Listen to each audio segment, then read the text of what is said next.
Okay, we are live. Hello, everyone. Hello, Hey, hello. David. Hey, Nick. Hey, Jeremy. Hey, Nick. It is Gentlemen. Saturday night, open chat time for us to talk about all things action figures, right? And whatever else comes up. Definitely. Looking forward to it. Thanks for joining us, whoever's here. I'm sure we'll have a few more people pop in too. I did Yeah, invite Matt Bryant to join us if he's freed up, and I invited Fig Fury, Todd, so he might pop in too. Oh, cool. Nice. And I haven't never chatted with him before, so. Um, but anyway, we'll see what goes on. We have things to talk about tonight. I'm sure. I haven't. It's just been a couple months, Jeremy, since I've talked with you, so I'm sure there's things that are on your mind you want to talk about. And then, of course, we have Definitely. all the Hasbro Pulse reveals from the last few days.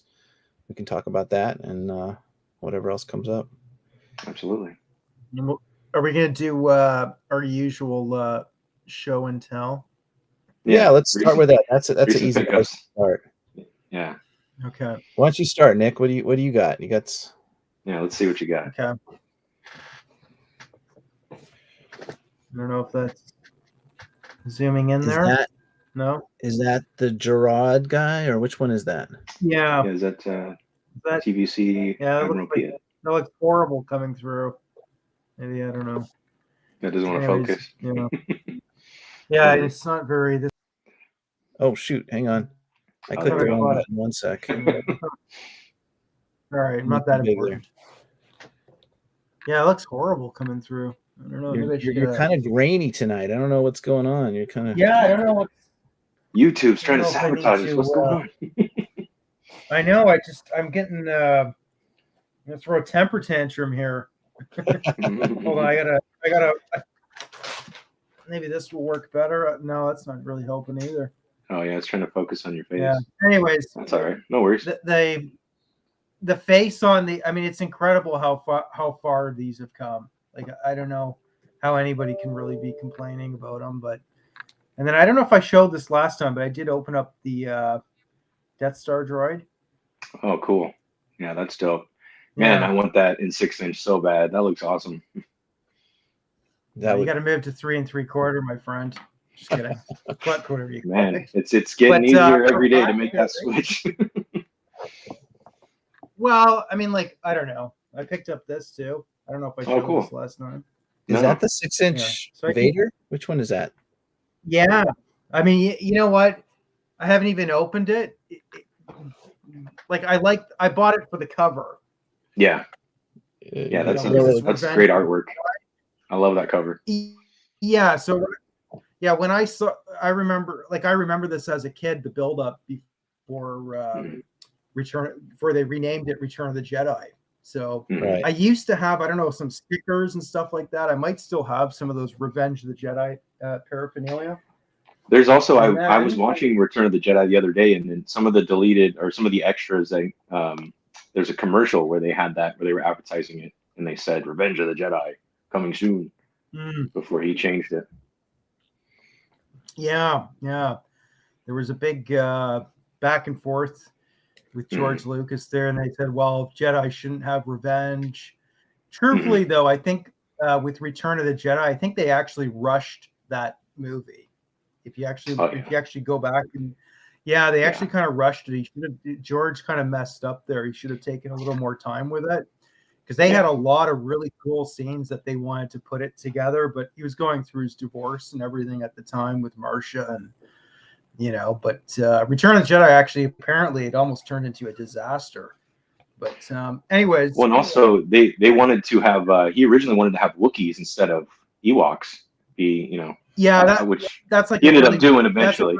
But Yeah, that's a really well known one. And the other thing is he hired, I think his name's Marchant or Markant. I forget his name, but he's mhm. actually an ATST driver in Return of the Jedi. It's actually plays a scene in there.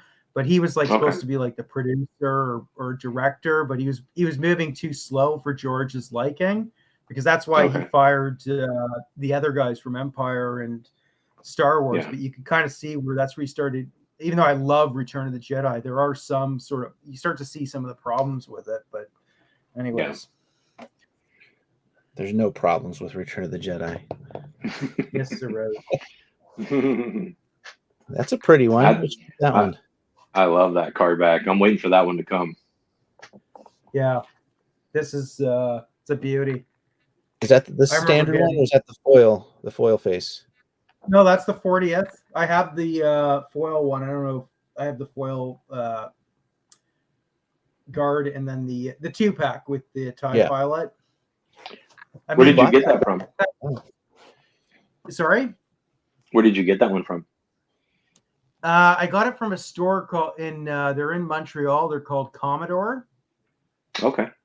Yeah, Cool. but I mean, they're already hitting. They're gonna be everywhere in the U.S. I wouldn't worry about, you know what I mean? Like they're gonna be around.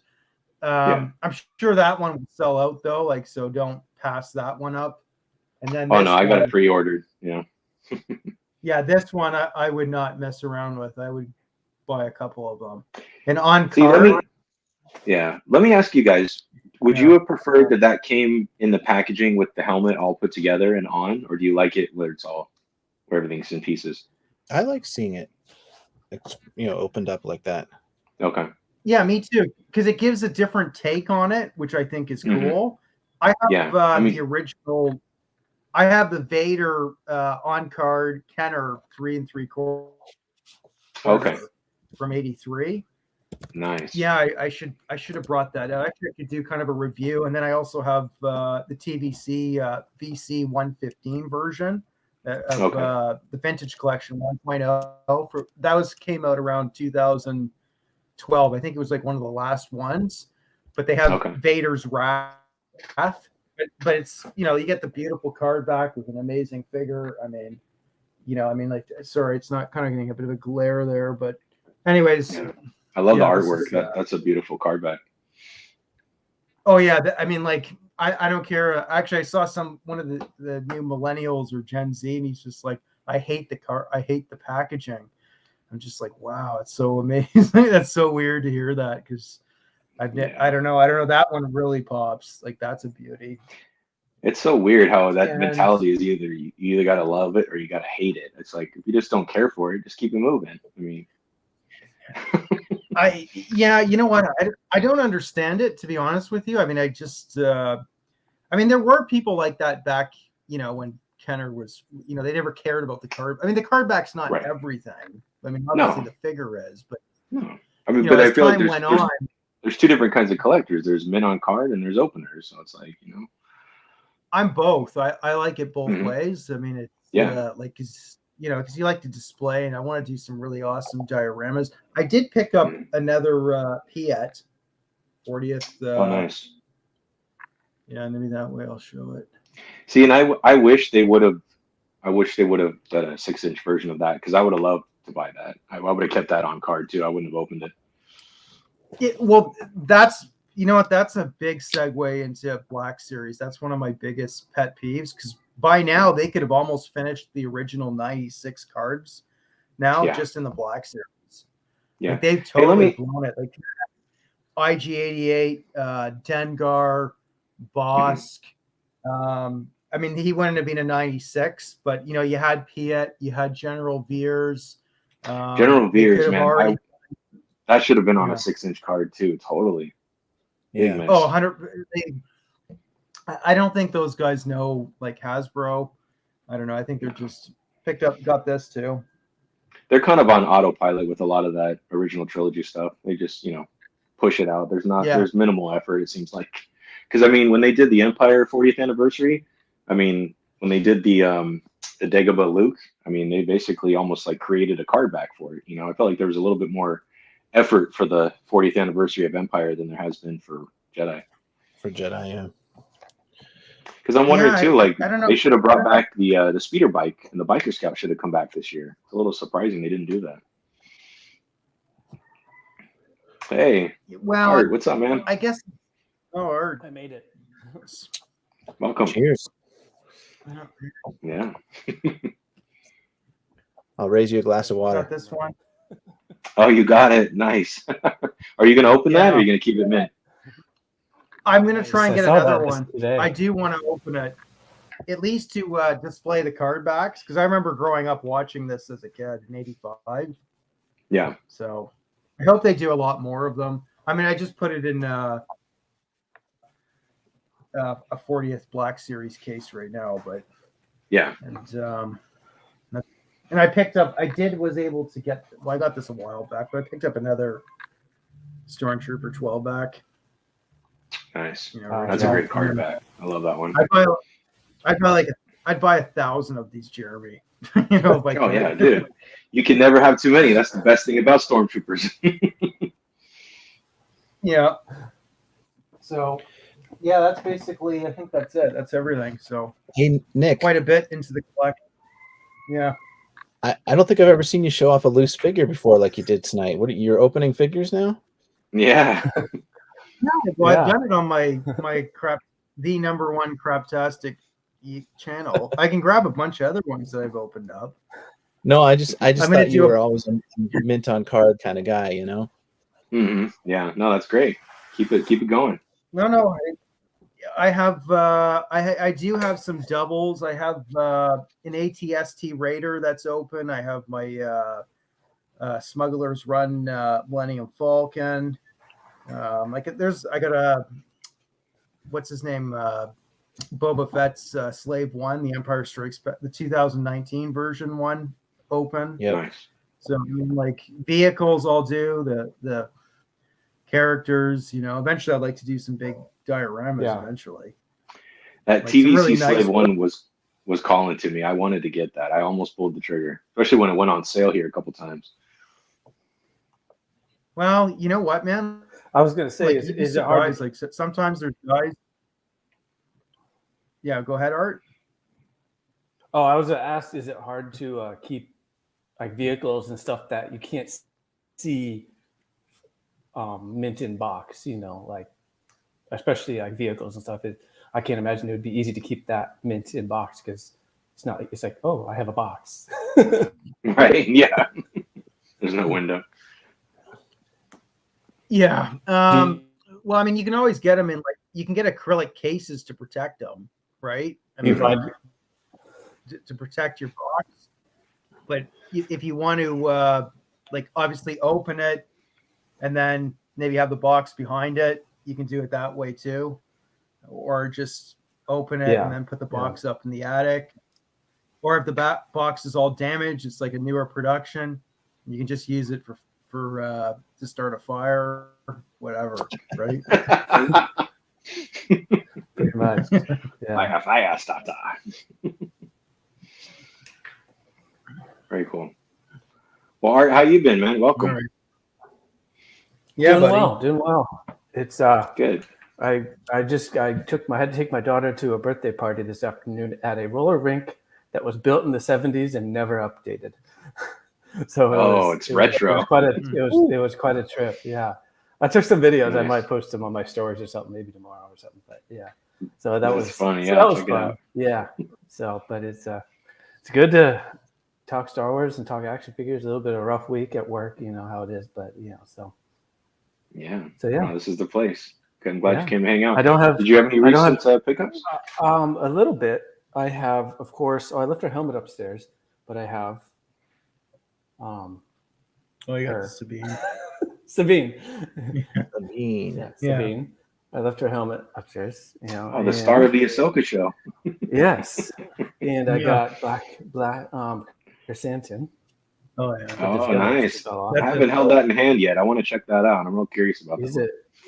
He's a beefy boy. You know, I have his gun on the back because he can't really hold it. You know, if you look at his hand, it's hard to have him. It's kind of hard for him to hold that. You know, it just, and it's hard for him to hold this side. Mm. How's his elbow articulation? Does he have much? It's hard. It's hard for him to hold the gun with this hand and then hold the other side with this hand, in my opinion. So I just have it. I forget who it was. They were one of the lives, someone I was listening to, might have been Mike Case or one of those guys. They gave him a Gamorrean Guards axe. Which nice. He needs like a melee weapon because for sure. And he also can't really point the gun very well, so, but that's a nitpick. But other than that, it's a great figure. He's great. So, and one last one, I kind of a light, about month for me at least. I picked this up. Oh, cool. Yeah. Get it so it doesn't. Oh, a nice score. Doesn't reflect. There we go. Book of Boba Fett, Cad Bane. That was the highlight for me. For my action figure wall. Yeah, this is probably the third time I saw this exact one at Walmart. I skipped on him a couple times at Walmart, and the last time I was there, I was like, yeah, you know what? I like Cad Bane, so he'll look good on my TVC wall of goodness. Yeah. Do you have any of the Black Series versions? I just got to put some more. I got to put some more hooks on the wall for him. I lost. Yeah. Do I have any what? Do you have any? Oh yeah. I have. I got pretty much all three. Good. Okay. Yeah, I got that 2-pack with Cobb Vanth, Cad Bane, and the Marshall. Yeah, Cobb Vanth for full price. Timothy. And then came back 3 months later, and it was on sale, clearance, and it was clearance out. So there's that. Very cool. Nice. Very cool. Who are you gonna know? But Seems to be most Black Series nowadays. I was super excited for that one. I was super excited for that 2-pack, and I had the guy go in the back and get it and everything, because I couldn't wait. Very cool. Nah, totally. So but that was I was looking for it. Either my I- target got rid of them all, or they just missed because I was hunting for that one. I tried to score it on clearance. I'm just amazed Lando hasn't gone. Cad Bane was one of my top figures I love from the Seriously, Clone Wars. so many. The Return of the Jedi Lando and the green packaging's been it is funny. Yeah. I think they just like, well, we I gotta would have buy something on another the pigs. I feel like that's a Target has to have a certain amount of Landos just chilling to meet their. Yeah. Well, do you guys all have a Lando? Oh, of course. Yeah. Has everyone bought a Lando? Yeah. I bought a. I did my part. I bought a couple and took them over to the Toys for Tots, during Christmas time. Oh, good. I bought a couple. Awesome. So I was like, that's cool. Let's get That's a good idea. Let's get these guys into some kids' hands. Yeah. Yeah. Do you guys have Ross up there? Have you been to Ross at all? There's been a lot of stuff, Black Series stuff, ending up in Ross for really deep discount. We don't have Not Ross by me. here, no. Okay, I found a couple. I've lived by a Ross. I've lived by a Ross my whole life up until now.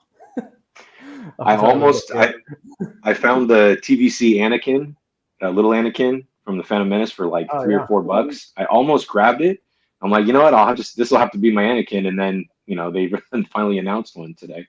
So that was the they finally revealed it. That and Padme, our first episode. That's not our first episode on Galaxy Box. No, Jar Jar Binks I think was the first one, and then they never did anything else. They've just been I passed on Jar Jar, and I got a mystery box from the first Star Wars mystery box from Nerdzoic toy store. Oh, nice. He does mystery boxes once in a while. And the first one I did is like, oh, I'll grab it, and I ended up with Jar Jar. I'm like, well, I don't have Jar Jar. Here, I'll show you something. I took the I guess what you call it, the robe or whatever. I took it off of Bib Fortuna and gave it to Jar Jar. Oh yeah.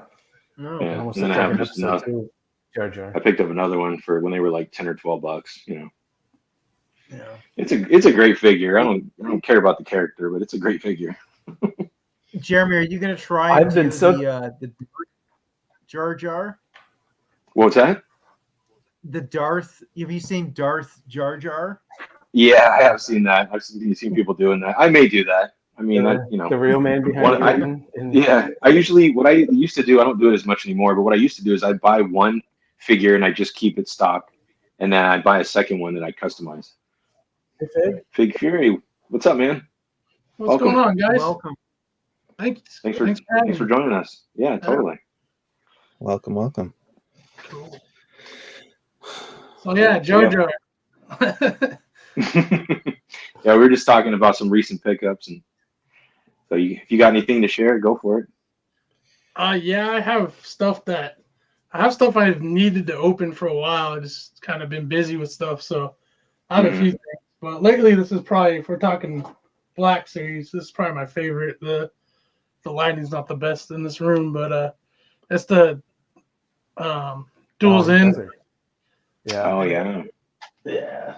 I'm gonna try to work on getting some better lighting, but yeah, this figure is a lot of fun. So they did a really good job with him, in my opinion, because basically the Empire Strikes Back Vader, but with the damaged chest piece on the back, and of course the face is next level. Yeah, they did a good job with that figure. I'm waiting for it to go on discount, or if I can use like a Target discount, I'll grab it. Yeah. Speaking of Target, I went to mine today and they had like 3 Appos just chilling there. But I already have a couple, so I was like, I don't need any more right now. But I'm hoping those go on discount too. So. Oh yeah, I found about 8 of those the other day. All of them on the shelf at one Target. Wow. Yeah, I'm surprised. But anyways, those went fast up here. Yeah. Oh yeah, Army build. I'm sure people just grab them. Yeah, I haven't seen them since the first time I saw them. After a week or two. Yeah, I'm surprised. Did you guys pick up this guy? Oh yeah. Yeah, I think most people did. I just got him a couple weeks ago. He's pretty dope. Smelled like dog food. Yeah, I think figure. He's awesome. He's a beast. Yeah, big figure. Is that Darth Malgus or whatever it is? Darth Malgus, yeah. I got him for $25 at Entertainment Earth because it was in a damaged box. That's a pretty good deal. Good deal. The only thing I wasn't crazy about is there's no thigh articulation. They took it out completely. Like he doesn't swivel at all at the thighs. It's interesting. So how does that affect posing for you? Are you able to balance him okay, or? Yeah, just like if you just notice, there's just not. If you try to move the legs, like there's just. I mean, I don't know. I'm just so used to there being thigh articulation and swivel, especially because I get a lot of classified and stuff, and I'm just like, huh, okay. I mean, I know Black Series is really starting to focus on the sculpt. Like they don't want to break up the sculpt as much as possible, but I'm like, let's not take away articulation. Yeah. But he's cool. Yeah, I like him. I'll probably keep him for a while. Yeah, it is a little weird that no thigh articulation. Sabine has that. I've been going back and picking up some of the NECA stuff that I didn't have. So I got the Man Ray. Let's see that guy. Oh, okay. Yeah, he's awesome. From the Ninja Turtle line? Yeah, the Archie comic series that they do. So he's hefty too, and he was like $35. Is he a 2-pack figure or is he just a single? He's just a single. Yeah. Yeah. And then I don't know if I showed you guys this. I don't know if I had this the last time. I got this guy from Amazon. Oh yeah. So I have that for the display. The OG Batmobile. Yeah, and he comes with the OG. Our OG. Comes with like a Keaton Batman, somewhat. So how is he? Does he look good? The face and all that? Oh yeah. No, I think it looks pretty good. I mean, it's kind of like an homage to the. He's trying to focus on me, but it looks pretty good. I mean, I prefer this one, the one that they did for the Flash. I kind of like that one a little better, but they're both cool. Yeah. So. Which one is closer to the, Jeremy? Which one is closer to the 1989 movie? Are they 1-to-1, or are they more towards the recent scene that if I had to say, because the cowl is a little bit different on this updated suit, I'd say the one that came with the Batmobile is a little bit more accurate to Michael Keaton. It's not spot on. Like he doesn't have like photo real, but it's pretty close. It's pretty good. But like all the like the way that his uniform or his costume or whatever, it's closer. It's identical to the 1989 movie. Oh, this one. Yeah. No, this one is. Yeah, this one. This came with the Batmobile. The other one you had to buy on its own, but this one, this is very, very accurate to the '89 film. And I wasn't gonna do that $100. What was it, Mezco? I wasn't gonna. I saw too many bad things. Too many people were having complaints and problems with that figure, so I didn't do it. But yeah, that's been my pickups. I didn't get a whole lot of stuff. I mean, I have a few more, but if somebody else wants to, No, go for it. Go for it. No, Phil. go That was switch on over mine. to some Tell us classic. what you got. Go ahead. This is the new Firefly. Oh yeah. Yeah, Hang on. he's awesome. Yeah, Can't have wait- you haven't opened him yet? Here he is. No, I'll give you a little preview. nice. Yeah, Yeah. I'm working on room. My shelves are maxed, but yeah, he looks awesome. I can't wait Yeah, to. he's great. I love the first one was good, but this one's way better. Yeah. You'll really like it. Yeah, and I got him Yeah, I and got a few Joes. low light. Oh, nice. Yeah, Yeah. that one's on my Nice. list too. Was that the Walmart exclusive? No, I got him from Big Bad Toy Store. It was Okay. the main line. Oh, cool. Yeah, and then I think that's it for my recent pickups. But yeah, I just need to open them, and I'm working on room. I'm redoing my whole room right now, so because I'm running out of room. So Oh yeah, no, I could see that behind you. yeah. So all of us who collect always run into that at some point, I'm sure. Yep, especially when you collect multiple lines like we do. Yeah. It'd be great if I could just do Star Wars or just do classified, but it's like ugh. I just pick and choose though. I don't collect everything. My Did you turn? get Torpedo? Oh, I'm sorry. I Go did ahead, have- David. Oh yeah. I'll just show you. I got a couple of pickups. Oh yeah, I forgot about her. Yeah, she's awesome. Oh, that is cool. Yeah, I do have that one. I first of all, 50% off at Target. So What? Wow, I would have grabbed two if you I could. grabbed one for me, one for a buddy, and Nice. it's just this is a all pinless.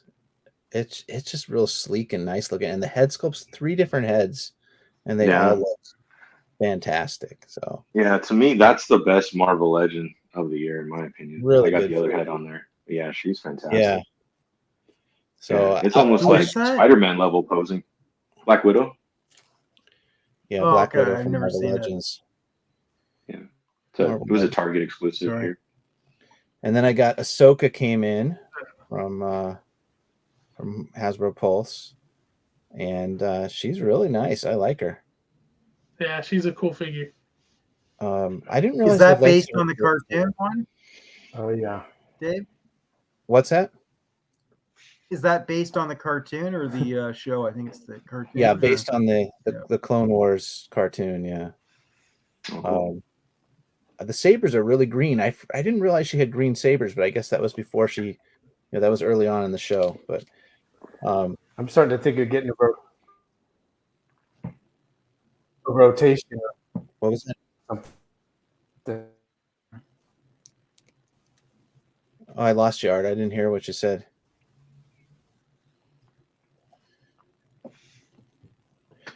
Yeah, I think I he's froze. frozen.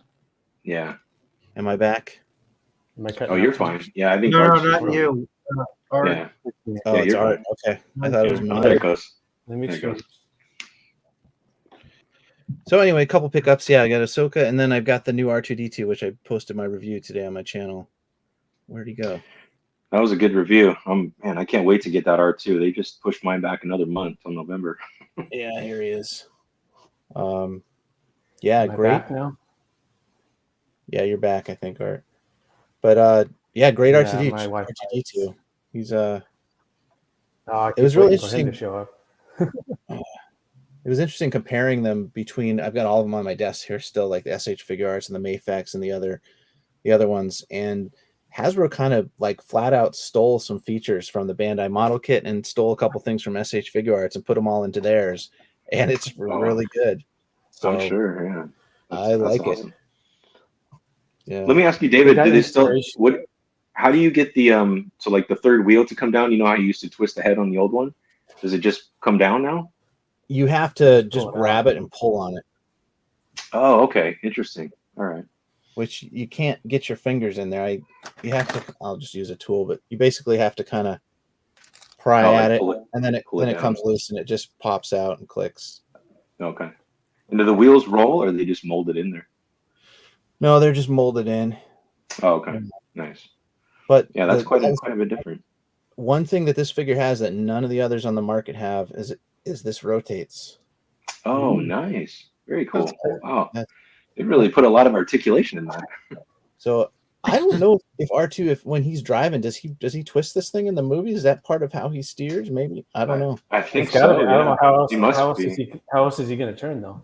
But yeah, no other figure that even has ever given articulation there for it to swivel. So that's pretty cool too. Yeah, and I like how you can store everything. You pop the top, and it's like a little I'll show that too. Like a little can. Yep. So all the like accessories are in there. Like the Barbasol can from Jurassic Park. Yeah. So this is a huge win for Hasbro. They're going to sell a ton of these because it's really good. Oh yeah, you can't even find that the listing for that on Amazon. So I don't know if it's sold out or if it's just. It must be. There's going to be 2 releases for it though. Yeah. Mm-hmm. Yeah, I pre-ordered the one that's coming in December in the other packaging just in case. He's going to be in a couple months. He's going to be everywhere. Oh yeah. Yeah, for December, for Christmas time, he'll be everywhere. Yeah, he'll be everywhere. I've been noticing they want to keep a lot of the OT characters. Like, we're getting a lot more of those. They want to have those on the shelves constantly, it seems like. Oh, yeah. I was hoping he'd come with the drink tray with the Return of the Jedi anniversary, but that would have been cool. Yeah. That's for a different Yeah. David, let me ask you, are you still picking up classifieds or are you kind of cooling it on those? I have picked up some of the classifieds. I'm kind of limiting to Cobra right now. So interesting. Okay. I got Firefly, and I just opened him. And what was the other one? I got Scrap Iron. That was great. That was a few months ago now. What are some of the other new ones? I haven't picked up all of them. I'm just picking up a few. I've been getting all the Joes. Yeah. I did get Rock and Roll and Shipwreck. Yeah. Very cool. And what about did you get Torpedo? Nope, not yet. I'd like to. Okay. Yeah, he looks good. Yeah, he's a good one. Yeah. Oh, my bad. Yeah. Yeah, he's cool. Turn around. I also got the Grunt. I got the Grunt. My buddy got one of those when they were $12 at Target, so he got me one. Ooh, for $12? Nice. Yeah. Here, check this out. You'll like this. I took Trigger from Action Force. There you go. Where'd you get the hand? Does it come with that one? No. So what I did, I bought an extra on Balaverse. They had a sale on the Sergeant Slaughter figures. So I just took one of the extra hands and I clipped off the pointer finger and I glued it to a fist. That's funny. But you know what? Actually, on one of the live streams I was watching, Bobby said that they're actually going to be doing some extra hand packs. And I think he's going to make this. He's going to make some hands with middle fingers. I could see him doing that. Yeah. Yeah. So, and then I took I took the sunglasses off Sergeant Slaughter and threw them on Recondo. Gave him a beer. Yeah, that's cool. There you go. That's nice. That's awesome. Yeah.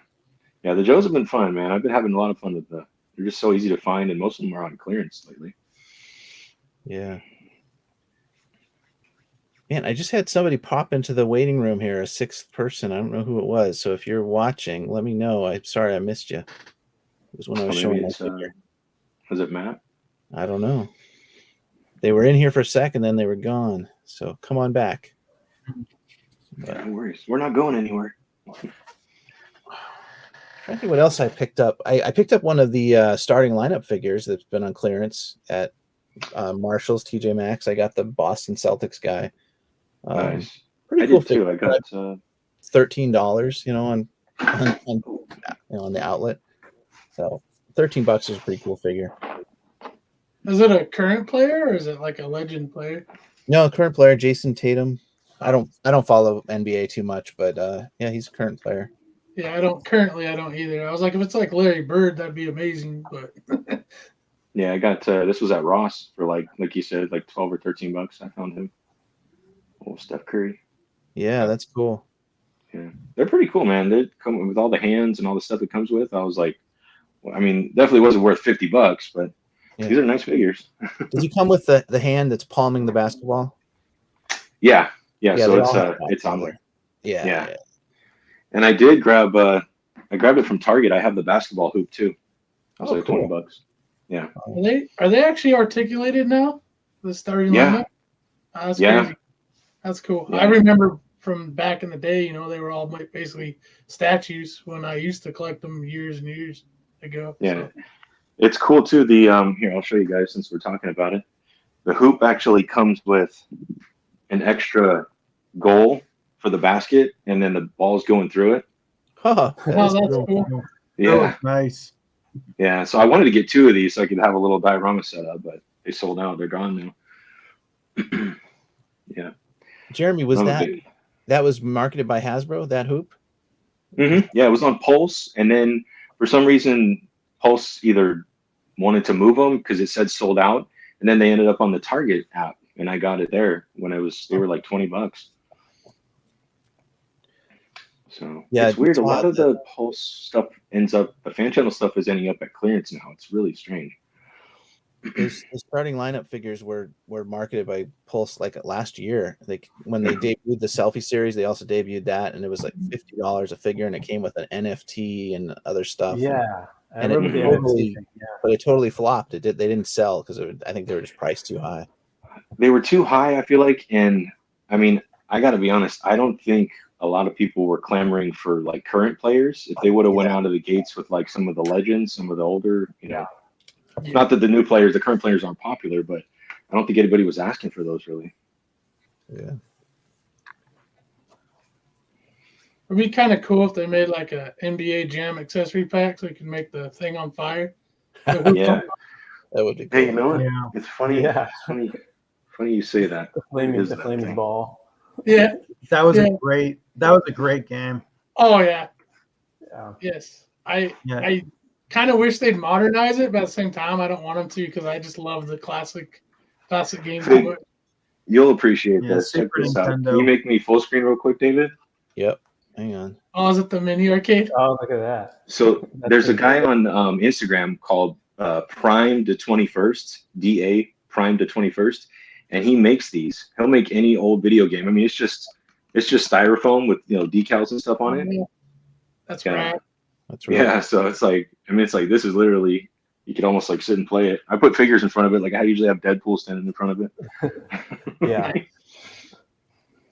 That's cool. Yeah. I have another one around here somewhere. I'll have to find it. So you guys want to talk about Hasbro stuff a little bit? What was the line Yeah, totally. Sorry, I was going to say, what was the line that they used to say in NBA Jam? It's like, he's heating up or something. Yeah. He's on fire. Yeah. Yeah. Mm-hmm. Yeah, I'm getting flashbacks. It's been so long. Yeah. You guys ever remember this game? I had him make me this. I used to have this in like bowling alleys a lot when I was a kid. Yes. Oh, Dude, yeah. Mickey Thompson's off-road racing. Yep. So That's cool. yeah, this guy does awesome work, man. You guys should check him out. He'll do pretty much anything you commission him for. Huh. So that's cool. That's really cool. I did have one other pickup, David. You made me just think about it. I did get Ryu from the Street Fighters. Oh, yeah. These are great figures, man. These are killing it. I'm telling you. So I want to get them, but I don't want to collect any more lines. So I know. Tell me about it. It's just one figure, though. Yeah. Right. Yeah. I'm like, I'm got to get the red guy. Ken, is that his name, or the other guy? Yeah. Mm-hmm. Ken, yeah. Oh yeah, Ken. You gotta. On the back of the packaging, they have the whole like roster of players you can select. They're gonna do all of them. I think next they're doing him Bison, which looks, if they do him right, that would be so cool. Yeah. Yeah, that does look sick. That's killer. Yeah, just Remember one figure. That's all it is. Look behind me. One turns into. Oh yeah. Wait, it's like what they said on the commercial. Collect them all. Each sold separately. Yeah. Do you remember the movie? Oh, for Street Fighter. Oh yeah, I haven't seen it in a long time, but yeah, I remember it. I love that movie for how bad it is, and I kind of have a story about it. Like, there was when I was young, we had like for I don't know about 4 or 5 months, we just didn't have cable back then, just a family situation. So we had like 3 VHS tapes, I don't remember the third one. The second one was Princess Bride, and the other one was Street Fighter the movie. Nice. So like both those movies, I've probably seen like over 100 times in my life. So I have like this. And Street Fighter just so god awful, but it's awesome because of that. Yeah. Which one do you think is? What about the old original Mortal Kombat movie from the '90s? Oh, I love that movie, man. I remember going to theaters to see it because it came out, I think, when I was in high school or freshman, sophomore year, or something like that. And for its time, we thought it was amazing. So. Oh yeah, and the music too. Mortal Kombat. Yeah. I had the soundtrack and the whole thing. So '90s, totally. Yeah. What was that you had, David? What were you showing off there? I broke the blade off my Mando Luke. Oh no! He's looking at it, wondering why it's not working. Don't turn it on me. He's just gonna throw it over his shoulder when you're out of the room. Yeah. Hey, you know what? I've got a couple extra green lightsabers. I can hook you up with one. Just give me your address. No, it's no big deal. I got a few extras too. I was just playing around with it. I was like, I don't have a blade in this thing anymore. Yeah, that happened to my my old man Obi-Wan. Took a shelf dive and he broke his lightsaber. Yeah.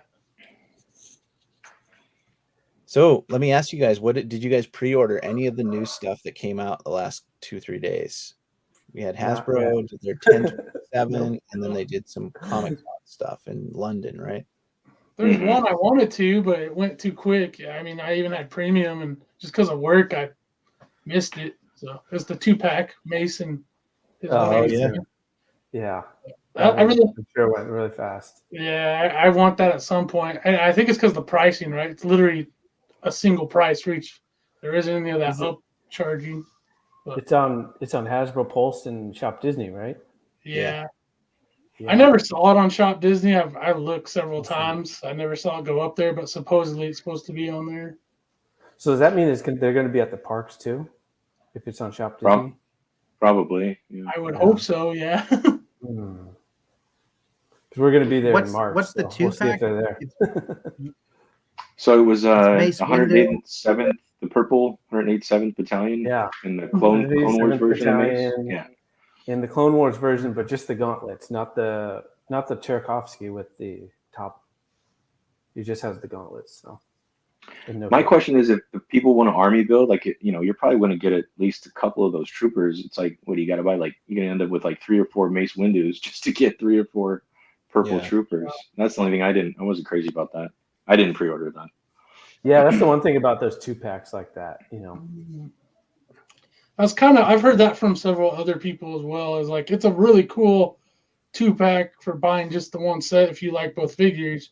But yeah, for the armored building aspect, it's kind of a weird choice where I think in the announcements this morning or yesterday, they are coming out with a phase 1 clone trooper and a B1. Yeah, another 2-pack.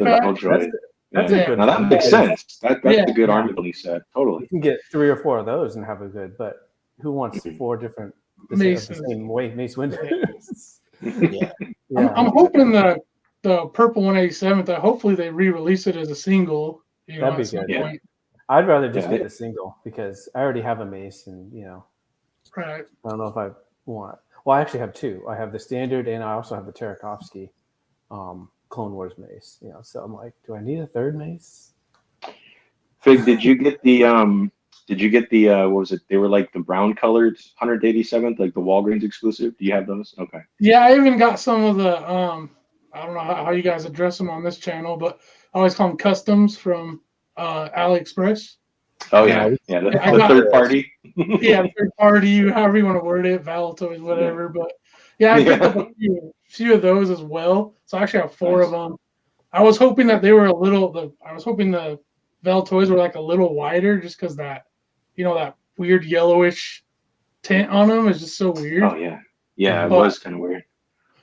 It's like I've heard that too. Some people are like, they think the purple's cool, but then the actual canon version is that burgundy color. Yeah. So it's like but I think the purple just looks cooler. So I'm not like a huge canon. I love canon, but I'm not like as strict with it in my collection. Sometimes it just depends on if you think it looks good on your shelf, because you're the one that's going to be looking at it. Exactly. That's how I am too, more so. But yeah. Everything else, I think I passed on. That was revealed. It just, I'm cool. I know there was a lot of just re-releases for that new archive line, essentially, and yeah, I don't get the Paz Vizsla in another packaging. I just don't understand that. And it was like, I don't know. And I felt bad watching Chris try to like sell that on the live stream. It's like, I just don't get it. I mean, we get it. It's a great figure, but it's like, come on, there's enough out there. We don't need it again. Yeah, we had the original release and we had the carbonized. Yeah. And they didn't include anything new. You thought they'd give them like, the vibro-blade or the shield. Yeah, and the knife. I feel like they could have. I understand that these things are in production for so long, but they could have easily added that since they're definitely in production before the third season came out. But it really seems like they're still trying to wring everything they can out of the Mandalorian stuff, and it's like, look, we're moving on. Those days are behind us now, and we don't even know if there's going to be another season of that show. So it's kind of up in the air so far. Yeah, it kind of seems pretty final the way it ended. I'd be fine with the way it ended, to be honest. Yeah, I wasn't crazy about season 3. I like the first 2 much better. Yeah, I would have been fine if they ended it in season 2. Mm-hmm. Yeah, that would have been cool. I enjoyed the story, but it wasn't necessarily about Din Djarin and Grogu. I liked the whole Mandalorian, with them returning to Mandalore and all that. That could have been its own movie, to be honest, without Din Djarin. Yeah. Well, you know what I heard?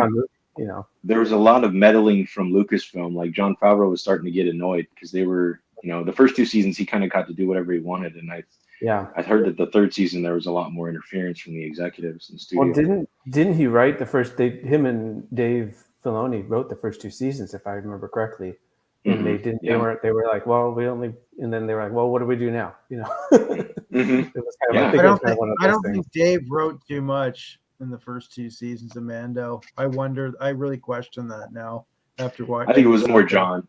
Yeah, it was probably more John. Yeah, that's a good point. Yeah. But what about you, David? What did you did you pre-order anything? Did you get Starkiller? Nope, I don't care about that video game. Me either, man. I don't. I mean, the people that like it, that's cool, but it's not for me. I like whatever. I might get him when he's at GameStop with my $5 coupon. But there you go. I played the game, and I even got the. I feel like I got the new version because I played it recently, or maybe I just played it on the. Played the old version. Yeah, no, they didn't re-release that. I'm trying to. Or did you like the game when you played it? Like, I thought it was great. I loved it. This came out when it came out. But it's kind of aged badly as far as how powerful he is and story. But as a game, it was great. But I was never super attached to it. I was more into like StarCraft type games with like above from above. I forget what they called it when I was younger. Where rather than first person shooter. If it was first person shooter, I was playing Halo. That's it though. I thought it was funny watching the people, the Hasbros on YouTube try to tell you, that $110 3-pack was totally worth it for what it came with. And then they turn around and they put Starkiller out by himself. I'm like, we all knew that was going to happen. We all knew we were going to do that. Yeah.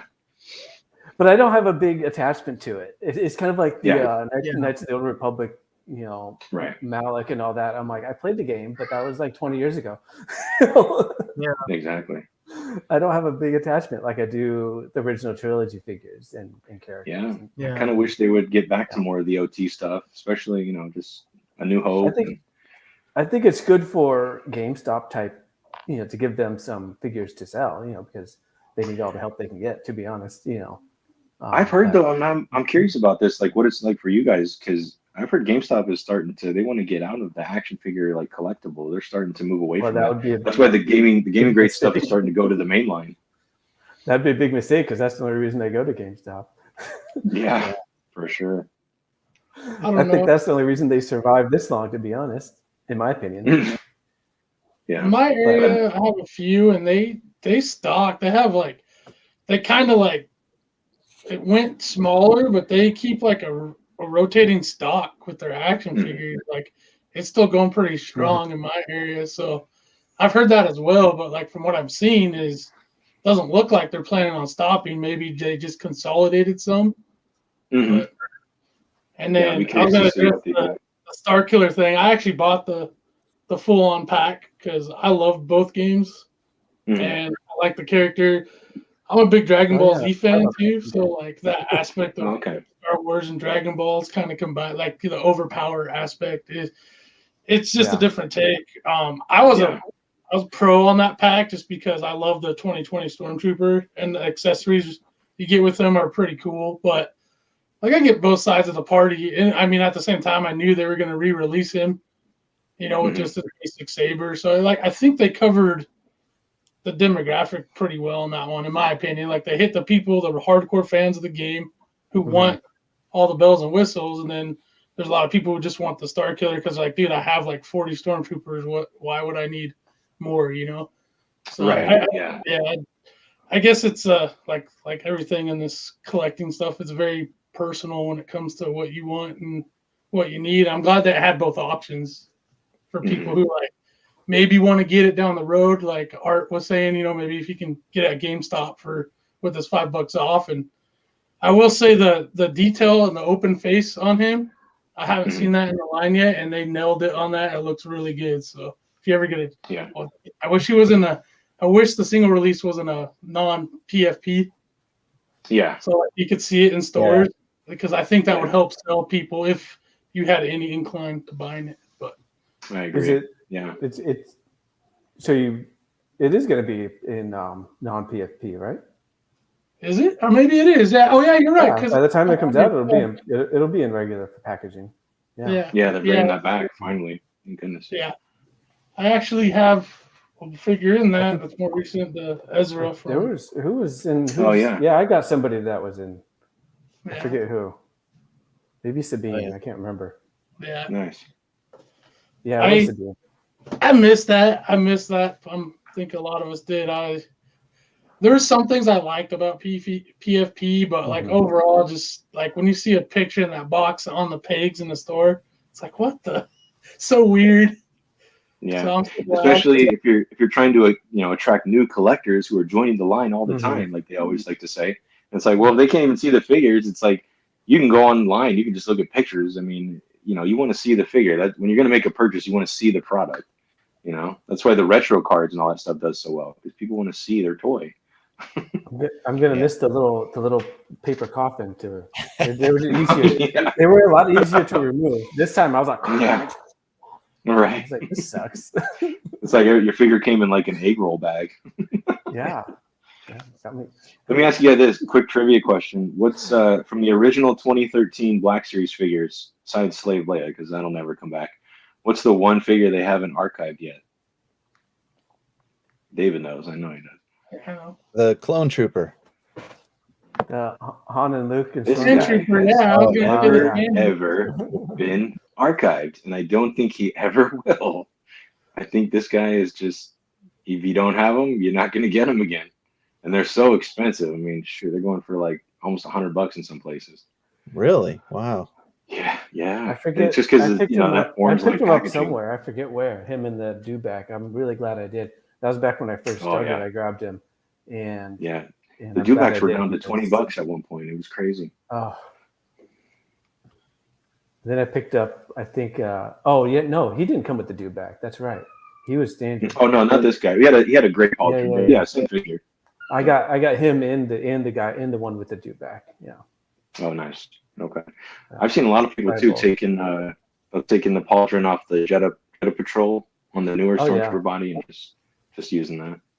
I did that to one of the troopers from Jedi Fallen Order. One of the so because I had a couple, and that way I had one of them's because in the game they have a pauldron, so it was really easy. It was really and then I had an extra Stormtrooper, so it was a really easy custom, even though just popped that off. So, totally, it looks really good. I'm still wondering. They brought back all the Rogue One figures, like all the good guys, and we never got a photo reel of Director Krennic. We kind of just got left out. I don't understand. Doesn't make sense. Just one of those things. Yeah. He'll come back. He'll probably be archived. What's that, David? Here's it. I just think that's a good example. That's probably an archive figure. They probably Yeah. put him in the archive line. Just swapping the head. Well, and that actor just came out in the MCU, so I've seen people grabbing him and just head swapping him. Was he? Yeah, he was in one of What the was he in shows. recently? Was it the Loki show? Series show. Okay, yeah. Eight I'm not Secret War or whatever. Or I feel Secret like I Wars, saw- yeah. Yeah. Yeah, he's a Marvel legend now. My son was watching that. I didn't watch it, but I saw it on in passing. Yeah, I haven't watched any of those shows on Disney Plus. They're just not talking to me. I'm just not interested. Yeah. So So canceled Disney. what did you guys think of the pipeline that they announced today? The three, I don't know. One was Emperor Palpatine. Yeah. Darth And Sidious. the three, Darth Sidious. So, question with that: what do you think it's going to be? After what kind of which Palpatine do you think it is from Episode 3? Do you think? I think it's the one at the end after he gets electrocuted. Because that's the picture. Yeah. Mm-hmm. When he's fighting. And hopefully he has that screaming face. Yeah. That'd be cool. Yeah. Yeah. I would like to see them do. I mean, Episode 2. I'd like to see them do. Oh yeah. Yeah, we need a Chancellor. I'd buy it. Yeah, Chancellor Palpatine. I'd buy it. We need all the Palpatines. Yeah. Palpatine. I think they're going to do a chance. I think they'll do a Palpatine when they do Andor 2. If they do season 2, he'll probably be in that. And they're supposed to. It's supposed to get a season 2. I hope that happens. That was a good show. Yeah. And then they had what was that third one with? What is it? Like a 3-pack with from the Empire 3-pack? Yeah, I couldn't tell. I couldn't see what it was. I didn't see. It was just a picture. Read somewhere. I'm not sure if it was official, but they said it was a 3-pack with Luke, and Mara Jade. So that'd be interesting to see. But everybody wants that because in the picture, Joris Caboth is in the background. So it'd be cool to have. Is that EU? Is that Extended Universe or is that Legends? Extended Universe? Yeah. That's the Heir to the Empire. The Timothy Zahn. Yeah. Okay. I grew up. I did a book report on one of them. Nice. I need to read those, Nick. Yeah, they're worth a read. I feel like that Thrawn is. I mean, I like Dave. I'm a big Dave Filoni guy, but I think that Timothy Zahn's Thrawn is a cooler Thrawn than Dave's Thrawn. Well, I wasn't impressed. I didn't watch the show, but the pictures I saw, and I wasn't like, that's not the best looking live action Thrawn. I think they could have gone with. Yeah, I just thought the way they portrayed his thinking in the show was they made him not a genius, which was weird. Yeah, it was just retarded. I don't know. Sorry, I don't want to damage. Like I'll be right up front. I loved Ahsoka. Like I liked the show. I thought Thrawn was okay. Like I said, I prefer Zahn's version of him just from reading those books when I was younger. Yeah. But like overall, I thought it was really cool and I enjoyed it. But I'm also like in the camp where I'm at a point where I just try to find the things I like about Star Wars. It's getting harder. It's getting harder. Like if you hate a show, like like we're just talking about the Marvel. Like I hated one of the biggest shows for me was supposed to be Winter Soldier and the Falcon because I love the characters in the movies, the Captain America movies, and I hate that show. Like they disappointed me so bad. The story was just so awful. If you hate it, I couldn't get into that show. Yeah.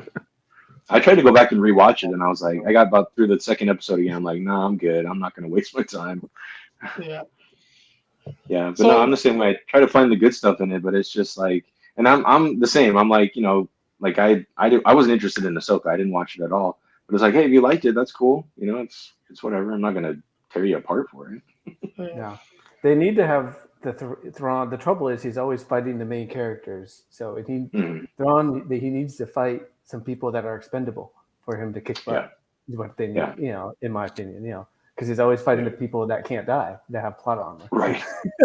Right. And even in Rebels, he's always, Yeah. Like, what do you guys think about? It was always a part of my plan, so that's okay, What do you guys think about Sabine getting stuck with a lightsaber and then being fine? And that I'm like, man, the lightsabers, like, they don't take people out anymore. Bring back Qui-Gon then. Come on. Exactly. He was an old man. Yeah. So, like, I'm sure you guys have heard of Star Wars Theory, right? Star Wars Theory, yeah. Yeah, the channel, the channel. Yeah.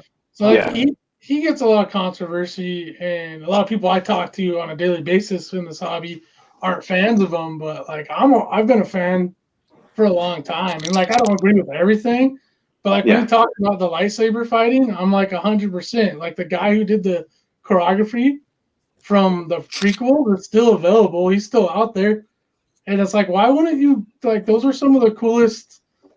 I think a lot of people love those fights. Some people think they're too eccentric or whatever, but I'm like, dude, they're awesome. Like, why wouldn't you get him to do like these shows? Because it would have enhanced. At least for me. I guess I can speak. Oh yeah, I go back and I watch the Phantom Menace. The end of that lightsaber fight, I love to watch that. It's like, man, so cool. And even the one with Yoda in Episode 2 where they're jumping around. I mean, even that's enjoyable. Yeah. I mean, I love my OT. I love that style too. Yeah. And I think like you could blend both in current Star Wars and do it really well. I don't know why you can't make them ultra fast, because like there's a trilogy out there about Darth Bane, another book series, and it's so cool. There's this part where, at least again to me, he talks about certain Force users get so powerful that they start moving so quick that a non-Force user might not be able to see every move they do because they're going so quick. Well, Fig, that was supposed to be in the Revenge of the Sith with the final scene. They were supposed to show us like at least part of it, just to kind of show how fast it's supposed to be, in that realm of fighting. So that's supposedly why Palpatine killed 2 Jedi Masters so quickly. They've gone back and kind of retconned how he was. It's really interesting. I heard recently. What? Go ahead. Yeah, I think it's also like Jedis are supposed to be able to control like almost like the realm of speed of another. So there's so many levels and weird things going on there. I don't know. Whatever. I mean, you just do what Rey does, where you can outrun a TIE fighter and grab ships out of the air. I mean, it's anything's up. Yeah, but that was kind of the thing when Star Wars originally came out. It was kind of believable. When we watched it out of the movies back then, it had a believability to it. Whereas it's kind of struggling now that it's just not believable anymore. But it had that effect, that psychological effect on the viewer, the fans, whatever, when you're walking out of the theater. But it's kind of you know what, I think it's difficult because they're trying to cater to so many different generations now of Star Wars, and I think you have a lot of guys. I think the guys that are creating it right now, I mean, I get that Fig likes Filoni, but I think Favreau, my suspicion is that I think he actually kind of understands it better. I'm not saying that he's perfect by any means, but I don't know. It's just I think Filoni really missed the boat on Ahsoka because he's just putting his characters in the the whole Thrawn universe, right? Where as an OG fan, I just wanted to see. I wish they just made just the $3 on the big screen, or made it into a TV show, deep faked it, or whatever you want route that you want, or hire new actors like that. That guy who played Luke. I mean, whatever. Or if they can deep fake a lot of it, then a little bit of alteration there, I'd be fine with it. Well, and I still think the actor, I forget his name, the guy that plays the Winter Soldier, I still think he could have been a young Luke Skywalker. Yeah, absolutely, yeah. I think they really missed the boat on that. And at this point, I think there's, with so many of the different scenes from Mandalorian and all that where they deep fake, I would rather them recast and just like within the Han Solo movie with the new actors. Like, it's not the same, but rather have that and people criticize, that, then people be nitpicking the deep fake and it didn't look like it because his cheek was a little bit, it's like. Well, what do you guys think? That's but Art, that's like being like, that's ridiculous. Like, that's a small segment. I mean, I thought the deep fake that they did in what was it, the Book of Boba Fett, I thought that was pretty awesome. I mean, like, but also the cost, it's the cost you got to think of too. You can only get, it's so much money. They could spend that money in so many other places if they just recast. In my opinion. I heard the episodes of those shows were like 20 to 25 million per episode they were spending. And it's like, man, to get 1 hour of footage is that's the one big thing that I Yeah, but one thing that you gotta consider though is that a lot of that, like I know a few people in Hollywood, sometimes they inflate those numbers big time. Some really funny accounting. Like, I don't know if you guys are aware or not, but sometimes they're saying a movie cost $200 million, and really they're using it almost as a way to write off a lot of criminal activity or whatever, right? So put a lot of money, giant corporation like Hollywood lies. No way. Are you telling me that Disney's not being honest? Cut it out. Stop it, Nick. I can't believe it. Big Daddy Disney's always honest. They're almost as bad as the federal government. Yeah. No. Yeah. Man. Exactly. So David, what do you guys think? I've heard some rumors that they want to remake the original trilogy. Do you think they'd ever be so bold to do? I don't want that. Is that? I think those are just reporters that are bored.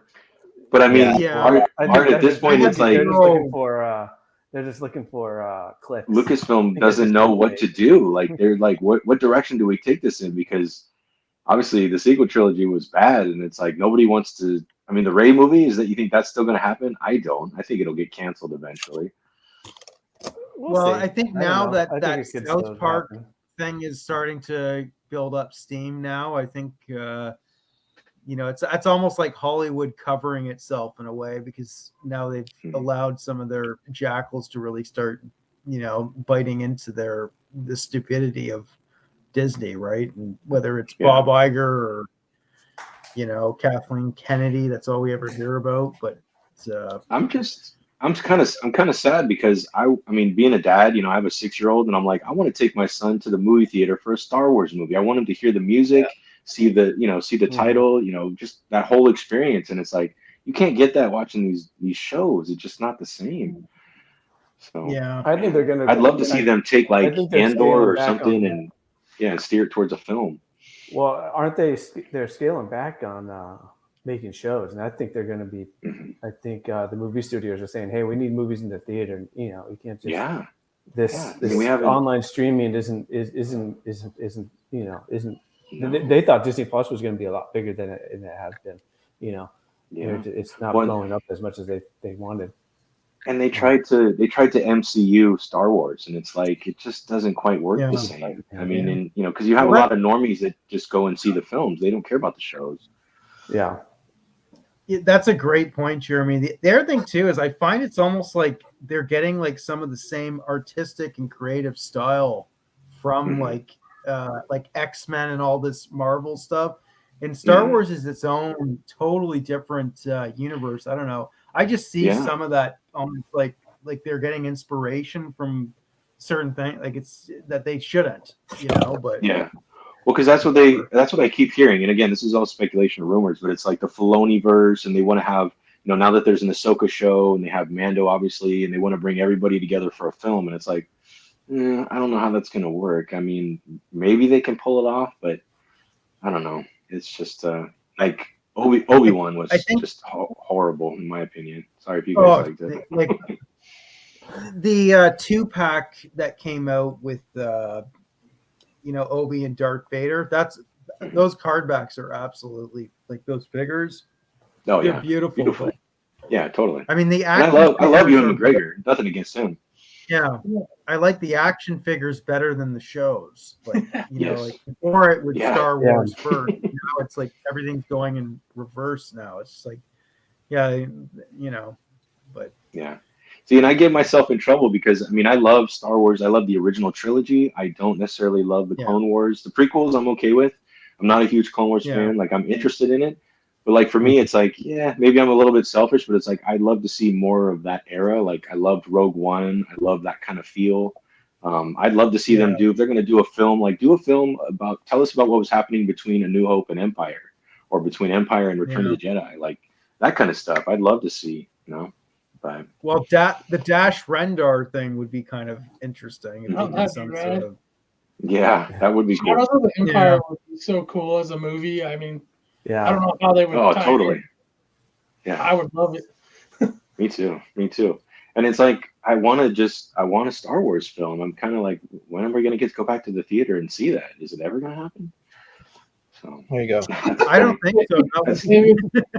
Chunky Fortuna. He's like flying. Look at that battle pose. He's like a Tusken Raider.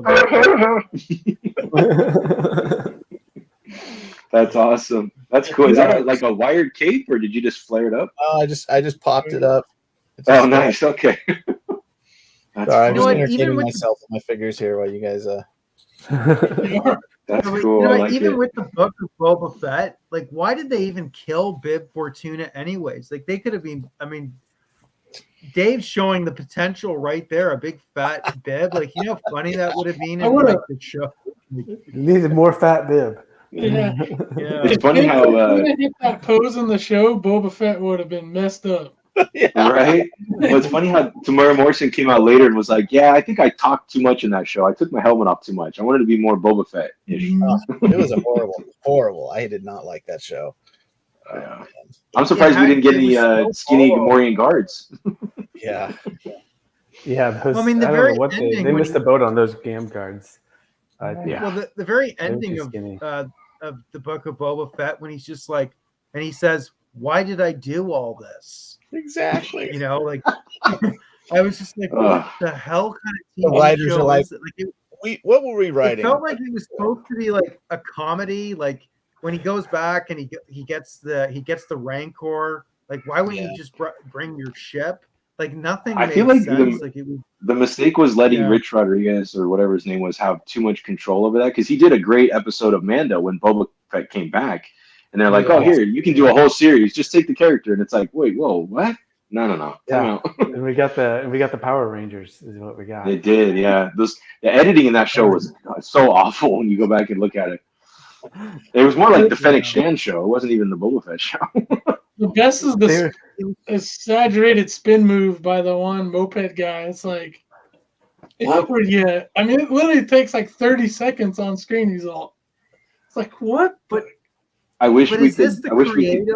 Like, Jeremy, let me ask you, or is this like their creative mindset? Because they've done this in Ahsoka, they've done it in the Book of Boba Fett, they've done it in only the Kenobi show, where the name of the show, whether it's Fett or whatever, and they're not really the star, or they're not the centerpiece of their own story. I'll be honest, my opinion. Yeah, they have, and it's been consistent now. With, you know, like you said, with each show. To me, it's like they use the name to pull you in, and they're going to focus on another character. And then I think what happens is people get a couple episodes into it, and they're like, this isn't even about the character of the title show. Still looks lightsaber. That's funny. Now there's a Disney Plus show. Interesting. Just having too much fun here. That's the show I wanted to see. That's how he survived. That's how he survived. He's force sensitive. That's how he survived the sail barge blowing up. Him and the piano player. Yeah. Why? Oh man, why do we not have them? Like, you got to be kidding me, Black Series. Yeah. I know you do, Nick. You guys got them, man. The TVC's got it, but it's like, why don't we have the band? Like, what? Especially since we got Nolan Chill and Fig. I figured Max and the boys were like right around the corner, but hopefully down the road at some point, we'll see. A lot of us. I need either one. My throne room is missing a band. Yeah. TVC. Yeah. I need a TVC. Did any of you guys pick up the re-release of this the 6-inch Jabba the Hutt? Any of you guys pick that up? I did. Yeah. Oh, nice. Okay, what do you think about it? I liked it. I haven't opened mine yet. Okay. But I see. So I've been collecting. I think Jeremy probably knows and David probably knows, but I've been collecting the line since it started. So there was a point where I saw Jabba the Hutt in blue box for like $20, like 5 times. Oh yeah. And he was a hard peg warmer. Yeah, I was like, I'm like, I like Jabba, but I didn't think it would turn into what my collection has. So I was like, pass. And then I waited too long. So I had to pick up the re-release because I wish they would have changed some things on it and modernized it, but I'm happy for what at least it comes with all the accessories and Salacious, so I'm cool with it. Yeah. Yeah, I'd like to get it. I'm not going to lie. I just don't want to pay full price for it. Where's his throne? Like, why did you put the throne in? Yeah, like, I would pay a little bit more for the whole dais. To be honest. Right now they might have doubled the cost just with the throne. Like I figure they might have charged like $175 or $200. That's a lot of plastic. Well, they seem to like to tease us with this stuff, and then they don't put it into production. It's like they did with the bar, and it's like, come on, man, I thought it was weird how you have the top of him where his head is. It's that rubbery, which I loved. I wish they had just did the whole thing like that. And then the bottom is just this hard plastic. I was kind of like, no, that's kind of weird. Go one or the other. But that was kind of a nitpick. But other than that, I loved it. And you move his arm and his mouth moves. I know. I know certain other YouTubers don't like the gimmicks, but I like it. Yeah. I feel like at some point they're gonna have to start re-releasing some of the stuff they haven't. Like the Tauntauns need to come back. Those would be. I'd love to have one. I've always wanted a Tauntaun. But Fig, I'm kind of like you. I started collecting in 2015, where a lot of the Black Series stuff before the Force Awakens came out, all the Black Series stuff was on discount. I mean, I got speeder bikes for $20 from GameStop. Like you said, Jabba was sitting at Target for $20. That Greedo Han Solo 2-pack at Toys R Us was sitting around forever. It was just a different time. Yeah. Yeah. That was before the dark era. All right, look number 2. Dude. Oh, wow. That looks good. That's the Black Series Luke. That's pretty cool. That's awesome. That's really cool. I'd love to see that like as an actual canon Jedi character. Yeah. A Twi'lek would be a good custom as like a Twi'lek Jedi. David, you might like this. So speaking of customs, I took one of the Night Ops Steel Brigade Action Force figures, and I took one of the Cobra heads and kind of made like my own. Oh, nice. Yeah, and that's the goggles from Firefly, and I just put some black on them. That looks pretty sick, man. Is that the head? Is that from the Target exclusive or just the regular? The Target exclusive, yeah. So he's got a little bit. It's a little bit more. The eyes are a little bit darker, a little bit more photo real. That's sweet, man. That looks cool. Yeah, and I took this one too. This is an Action Force body, and I used the Screaming Head, Marvel Legends. Forget what character that was, the Hood or whatever. The Hood, yeah. What line do you like better, the G.I. Joe or the Action Force? What's bringing you in more now? I like Action Force better because of the weapons that they come with. They're a lot better. Quality's a lot better. The bodies on the Action Force figures, the plastic is much better, I feel like. A lot of the Joes, I'm not going to lie, a lot of the Joes have been real gummy. I mean, not all of them. Like, I'll show you this, and I'll show you this fig, too. I'm not sure why this guy shakes. This is Firefly. He's real loose for some reason. So I don't know what's going on with that. Yeah, I don't know why that's happening. But it's not on every figure. Like the last 2 waves of G.I. Joe are like more gummy and they have that looseness to them. I don't know if they've gotten like a little less quality, sadly. I mean, they're still awesome, but there is a difference from the earlier ones. So these last 2 waves, like you look at Rock and Roll and Shipwreck, right? I don't think they have those issues where now the 2 newest waves with Low Light, Firefly, Grunt, all those guys, I think have that more of that issue with the gummier plastic and the loose joints. Yeah. So hopefully it's just like a hiccup. Yeah, and I feel like they've been kind of hiding behind some of the plastic-free packaging a little bit. I don't know. It seems like the quality really dipped when they went to that. But to answer your question, Nick, I really like to blend them both together. Like I'm not a huge G.I. Joe fan. Like I don't have attachment to the character, so for me, it's like I'll just take them and customize them. Like I picked up Bazooka recently. I got him from Target, and then I'll just I'll give him the Action Force grenade launcher or something. But yeah, I kind of like them both. Like that Vamp. What do you think about the Vamp, David? I was really close to pre-ordering that. I almost pulled the trigger. I think it's great. Really like it. To me, I think that should be at retail. Like that could maybe not on the store shelves, maybe just like an online exclusive, but I think that could sell. Like that doesn't need to be hidden behind, a Pulse exclusive, Right. But still, I mean, they put that up. So that's, if you guys don't know, that's the G.I. Joe Jeep they announced yesterday, and it's only $100. Oh, that's pretty cool. And it's wow, it's that's not bad. Compared to like Marvel Legends trying to do their car, last fall for $350 or whatever it was. It's just it was like a breath of fresh air. Yeah, $100 for a vehicle and a figure. So and a figure, great. That's pretty good. Yeah, this Batmobile was, when it originally came out, it was $60. Yeah, and it's like that's for a 7-inch figure. So it's just like, and I'm personally waiting for the Action Force, the Vanguard. I want that, especially after seeing David had shared some video when he saw it in person. I'm waiting for that. I didn't pre-order the Vamp. I'm gonna wait. I'll probably just try to get it, when it comes in stock, because I'm sure they're gonna make a lot of them. Yeah, I did like Mutton Junkyard looked pretty good. I'll probably grab that set. I like the animal that's characters. another one I want. Yeah. Him and Metalhead. I loved Metalhead back in the day. Yep. So gotta get him. Crazy, eccentric Cobra villain. Yeah. Hey guys, I think I made a Hobbit. What? I don't know. Is this a Mythic Legions now? Kind of a short dwarf lady. Oh yeah. So David, you'll like this. I took what is it, Spirit? I think that's his name, Spirit. I took him and I put him on it's almost like a hybrid snowtrooper kind of Han Solo body. Oh wow. Oh, I tried to make him. That was pretty cool. And then I took her helmet fell, but I took one of those Black Widow heads and I stuck it on the Steel Brigade, the female body. That looks good. Yeah, so it's like a Scarlet for now. But yeah, that's what I've been doing lately. I've been doing more customizing more than anything, rather than picking up new stuff. I have a pretty cool. It's more of a kit bash than custom. It's kind of I did a Jedi Knight version of Starkiller. Oh, nice. Grab real quick. Oh yeah. I'm happy with it, but the parts I use are Black Series Revenge of the Sith Anakin, because I have several of him from back in the day. So some people are like, "Are you crazy, man? That figure is like $100." I'm like, up $100 figure, yeah. Yeah, I'm like, well, when I got it, it wasn't. So yeah, right. Yeah.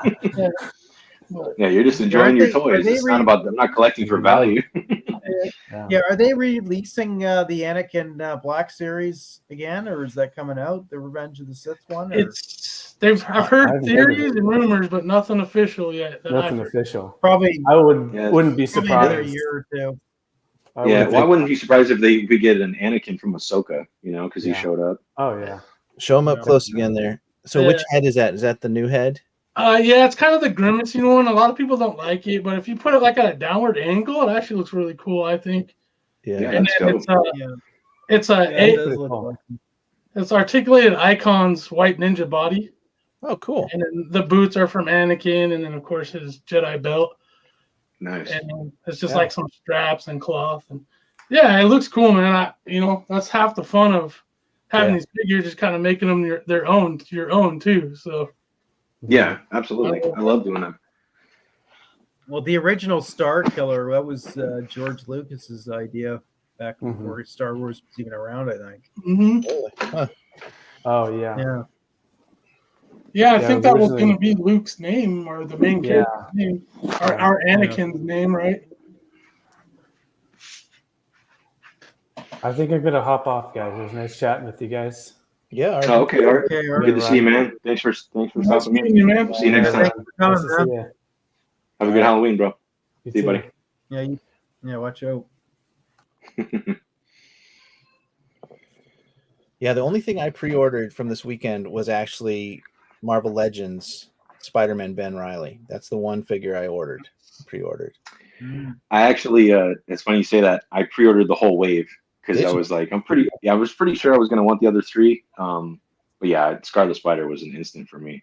Yeah. Especially on that new body on that Renew Your Vows Yeah, the body. Renew Your Vows body. So it's one of the best Spider-Man bodies, and it's a cool character. So I thought that was I pulled the trigger in the premium window before they sold out, and just I almost bought two, but I just picked up the one. You know what's crazy is this one from 2020. This was like the standard, the benchmark for a while, and now it feels like he's outdated. It was only 3 years ago. Right. Yep. But yeah, I love the retro line. They kind of got me hooked on those. I don't know if you guys can see it, but I have like I got all the Spider-Man villains except for maybe just a couple. I don't have Carnage. Yeah, I want to do a setup like that when I get a little more space down here and have some the Spider-Man setup. That's the one I'll probably do. Yeah, we're probably going to be selling the house and moving into something a little bigger in the new year. So I'm hoping my next room will be a little nicer, a little bigger. Nice. Cool. I can show you guys kind of how my Spider-Man display is set up. Sure. Yeah, let's check it out. I don't collect Marvel Legends hardly at all much in the last few years, but every once in a while. So they're kind of just like hanging. Oh yeah. Oh yeah. That's dope. Yeah, I love that. Heck yeah. So yeah, it's cool. My favorite's the Green Goblin. He kind of has like the smoke trail behind it and his glider. Fig, did you see the jack-o'-lantern that they're coming out with? You gonna pick that up? I haven't seen it, and I can probably not. Like I said, I had to let some stuff go line wise. And Marvel Legends, I guess I say that I'm like maybe pick up like 1 or 2 a year. So I'll probably pass on it, but I haven't seen it yet. So maybe I need to look at that. And is it pretty cool? I'm guessing. Yeah. Check. I put it on my story because it's up for all that stuff's up for pre-order now because it's been unveiled. But it looks pretty good. I like it, and I don't know much about the character. But I'm like, yeah, that's another Spider-Man villain. I gotta have that. Nice. Yeah. Have you seen the Doc Ock? Did you pick up the Doc Ock? With Aunt May? I really wanted to, but I decided not to. I have the older one where he has the crappy arms, but I'm okay with that. I'm content with him. So I stuck it. He's a little bit fidgety, but I stuck him on an Action Force stand just to balance him out. This thing's awesome. I actually sold the Aunt May because I didn't care about having that. Yeah. Yeah, that's they've been doing, and the lizard too. The lizard is really cool. Yeah. All the lizard's sweet. Yeah. I have the retro card from the cartoon from the 90s.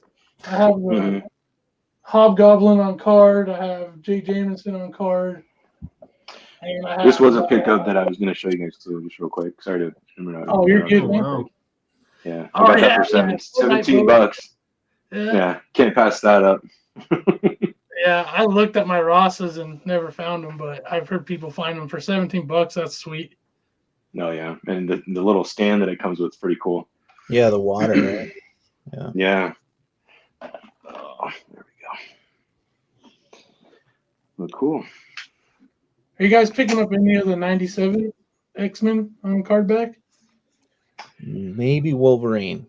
I haven't yet. Yeah, me too. Yeah, because I haven't really been collecting X-Men much. I have the Retro Gambit and I have the Retro Rogue, but I mostly just have like the Avengers. That's kind of my focus. But yeah, they do look good. I got for the most part, I have the whole 90s look, Jim Lee look team. So like I'm really satisfied with all those, but that Wolverine, like I've seen a few reviews and I'm like Wolverine's one of my favorite guys, so I tend to buy him. I could probably have 20 of them and I'll still get a 21st, Yeah, I don't blame you. But honestly, I want to see some more OG Punisher on these new Bucks, man. I know they won't do it because I'm like, if you guys know, like Marvel switching to the ninja thing with their recent comic, and I know they're kind of trying to stay away from that violent aspect of comics and whatnot, but that's like one of my favorite characters, Punisher. I have just about every variation of him in 6-inch form, and I'm like, dude, with these new bodies that they're throwing out, I'd love to see a pinless Punisher with a face, the photoreal, and be really cool. So. Totally. What's your favorite Punisher, Fig? Me personally, it's the Special Ops Mezco. Yeah, that's dope. I love that figure, And then I made a Kit Bash Mesco custom one that I really like. As far as Marvel Legends go, it's got to be the one with the motorcycle. Yeah. That's that a really one's good one. really cool. Yeah, figure. that's a great figure. That's such a great set. I have that motorcycle too. It's so Yep. good. Are you going to get the van that's coming out, Todd? The I'll ramen do it. toys? I want it, but probably not.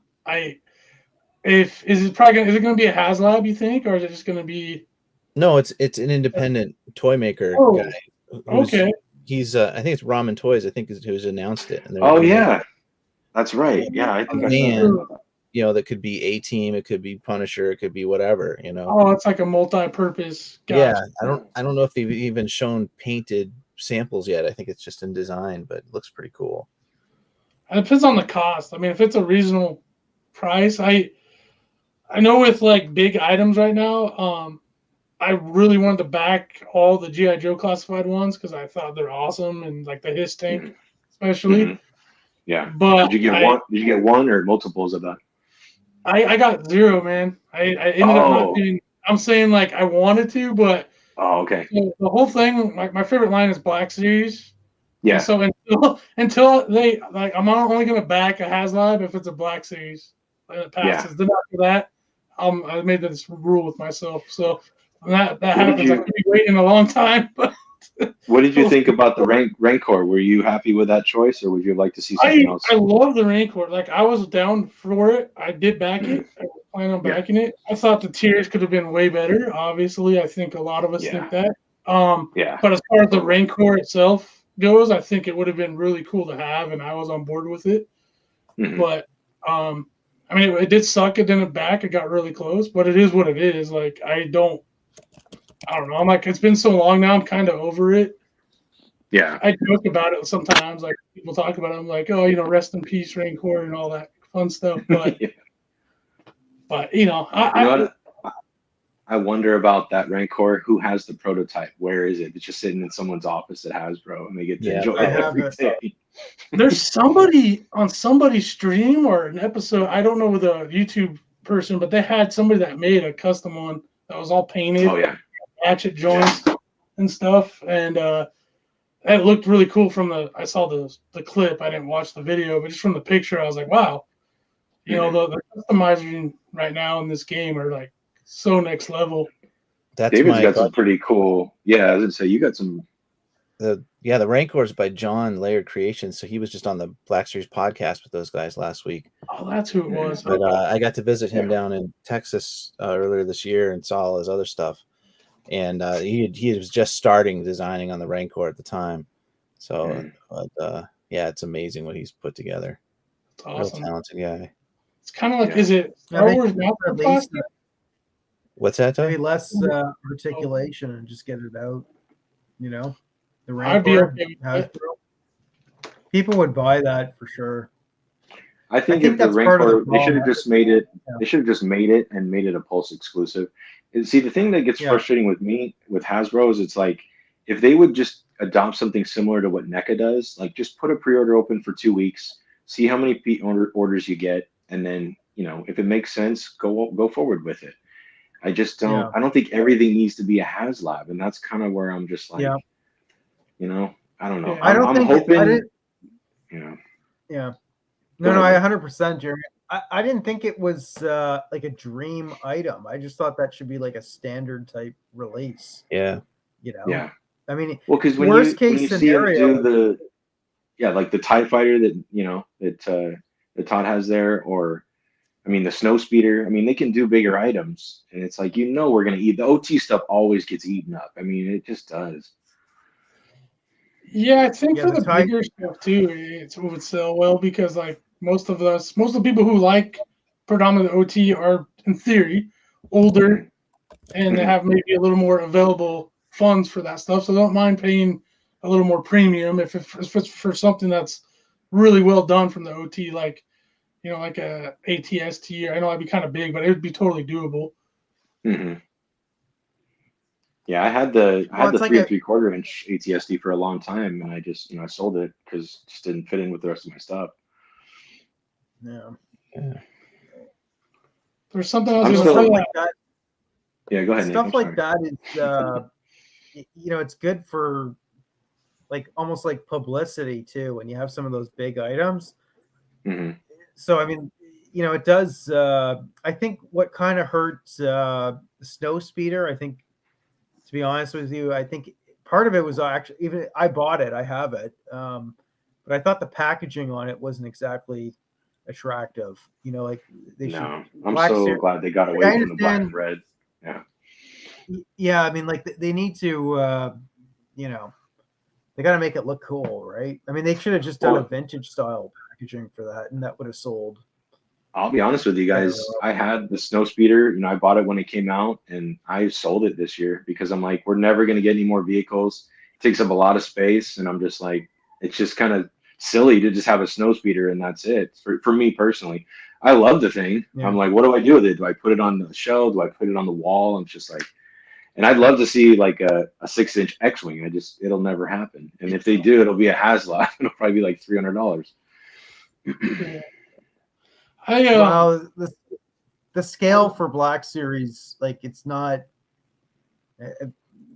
Sorry, I don't mean to like fire torpedoes at, because I know you guys are hardcore Black Series fans, but it's not. Not it's anymore. Just not me. Yeah, well, I mean, like, okay, well, it's just not conducive to that.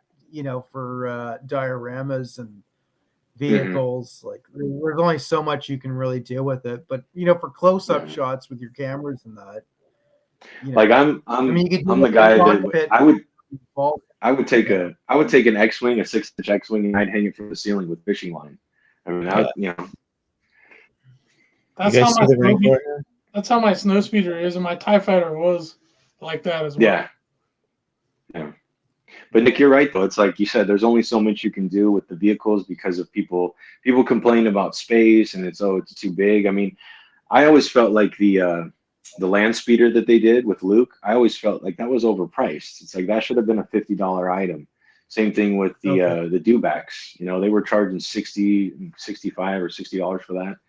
And it's like, it's like the biker scout with the figure was $50. Yeah, Jeremy, I got a good question for you guys. And Dave too, and I don't know about Fig, because you guys have been collecting so many other lines. Is Hasbro charging too much on Star Wars merchandise when you compare it, whether it's vehicles, figures, compared to other lines that are similar scale, or is it not that bad, or is it even kind of maybe slightly more expensive? But it's more expensive. It's more expensive compared to yeah. So why is it more expensive? Is it just because the royalties are we getting gouged or what? Here's my problem with it. If you look back when the Black Series started, like Fig will know this, it's like in 2013, think about what we got with Han Solo. We got alternate hands. We got a bunch of accessories with all the figures. R2-D2, like David showed, had come with a bunch of accessories originally when he came out.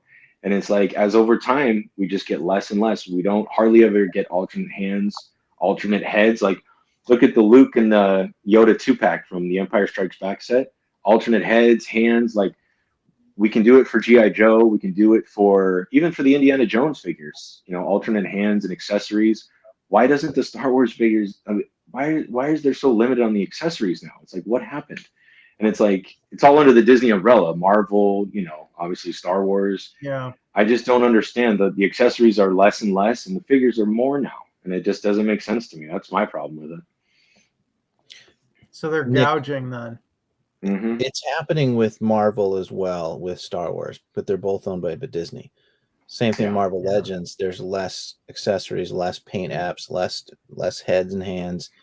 Marvel's always had a head up on Star Wars on the Black Series because they've had the Build-A-Figure program. So they actually, they're throwing in more plastic in most of this packaging. But so Star Wars is basically the most expensive for what you get. You get less compared to Marvel, and then certainly other lines, G.I. Joe, Valaverse, Mythic Legions, all those guys. They're so much more what you get for your dollar. Like, you're totally right, David. And I'll give you an example. Look back at the Heroes of Endor set. Think of how many figures came in that set, and you got a bike, and that was $110. And that was just 3 years ago. Now you're getting 3 figures, and the Stormtroopers are reuse. So it's like, for 110, and that's what I'm talking about. And you can't tell me like the packaging on the Heroes of Endor set was awesome, and it's like you got all that for that price, and now that's why I feel like it's gouging. You're not getting your money's worth. And people tell me, they're like, "Oh, what are you complaining about? Like, you don't buy it if you don't like it." And it's like, well, but that's not how the line gets better. You have to give constructive criticism, or they're just going to keep doing what they're doing.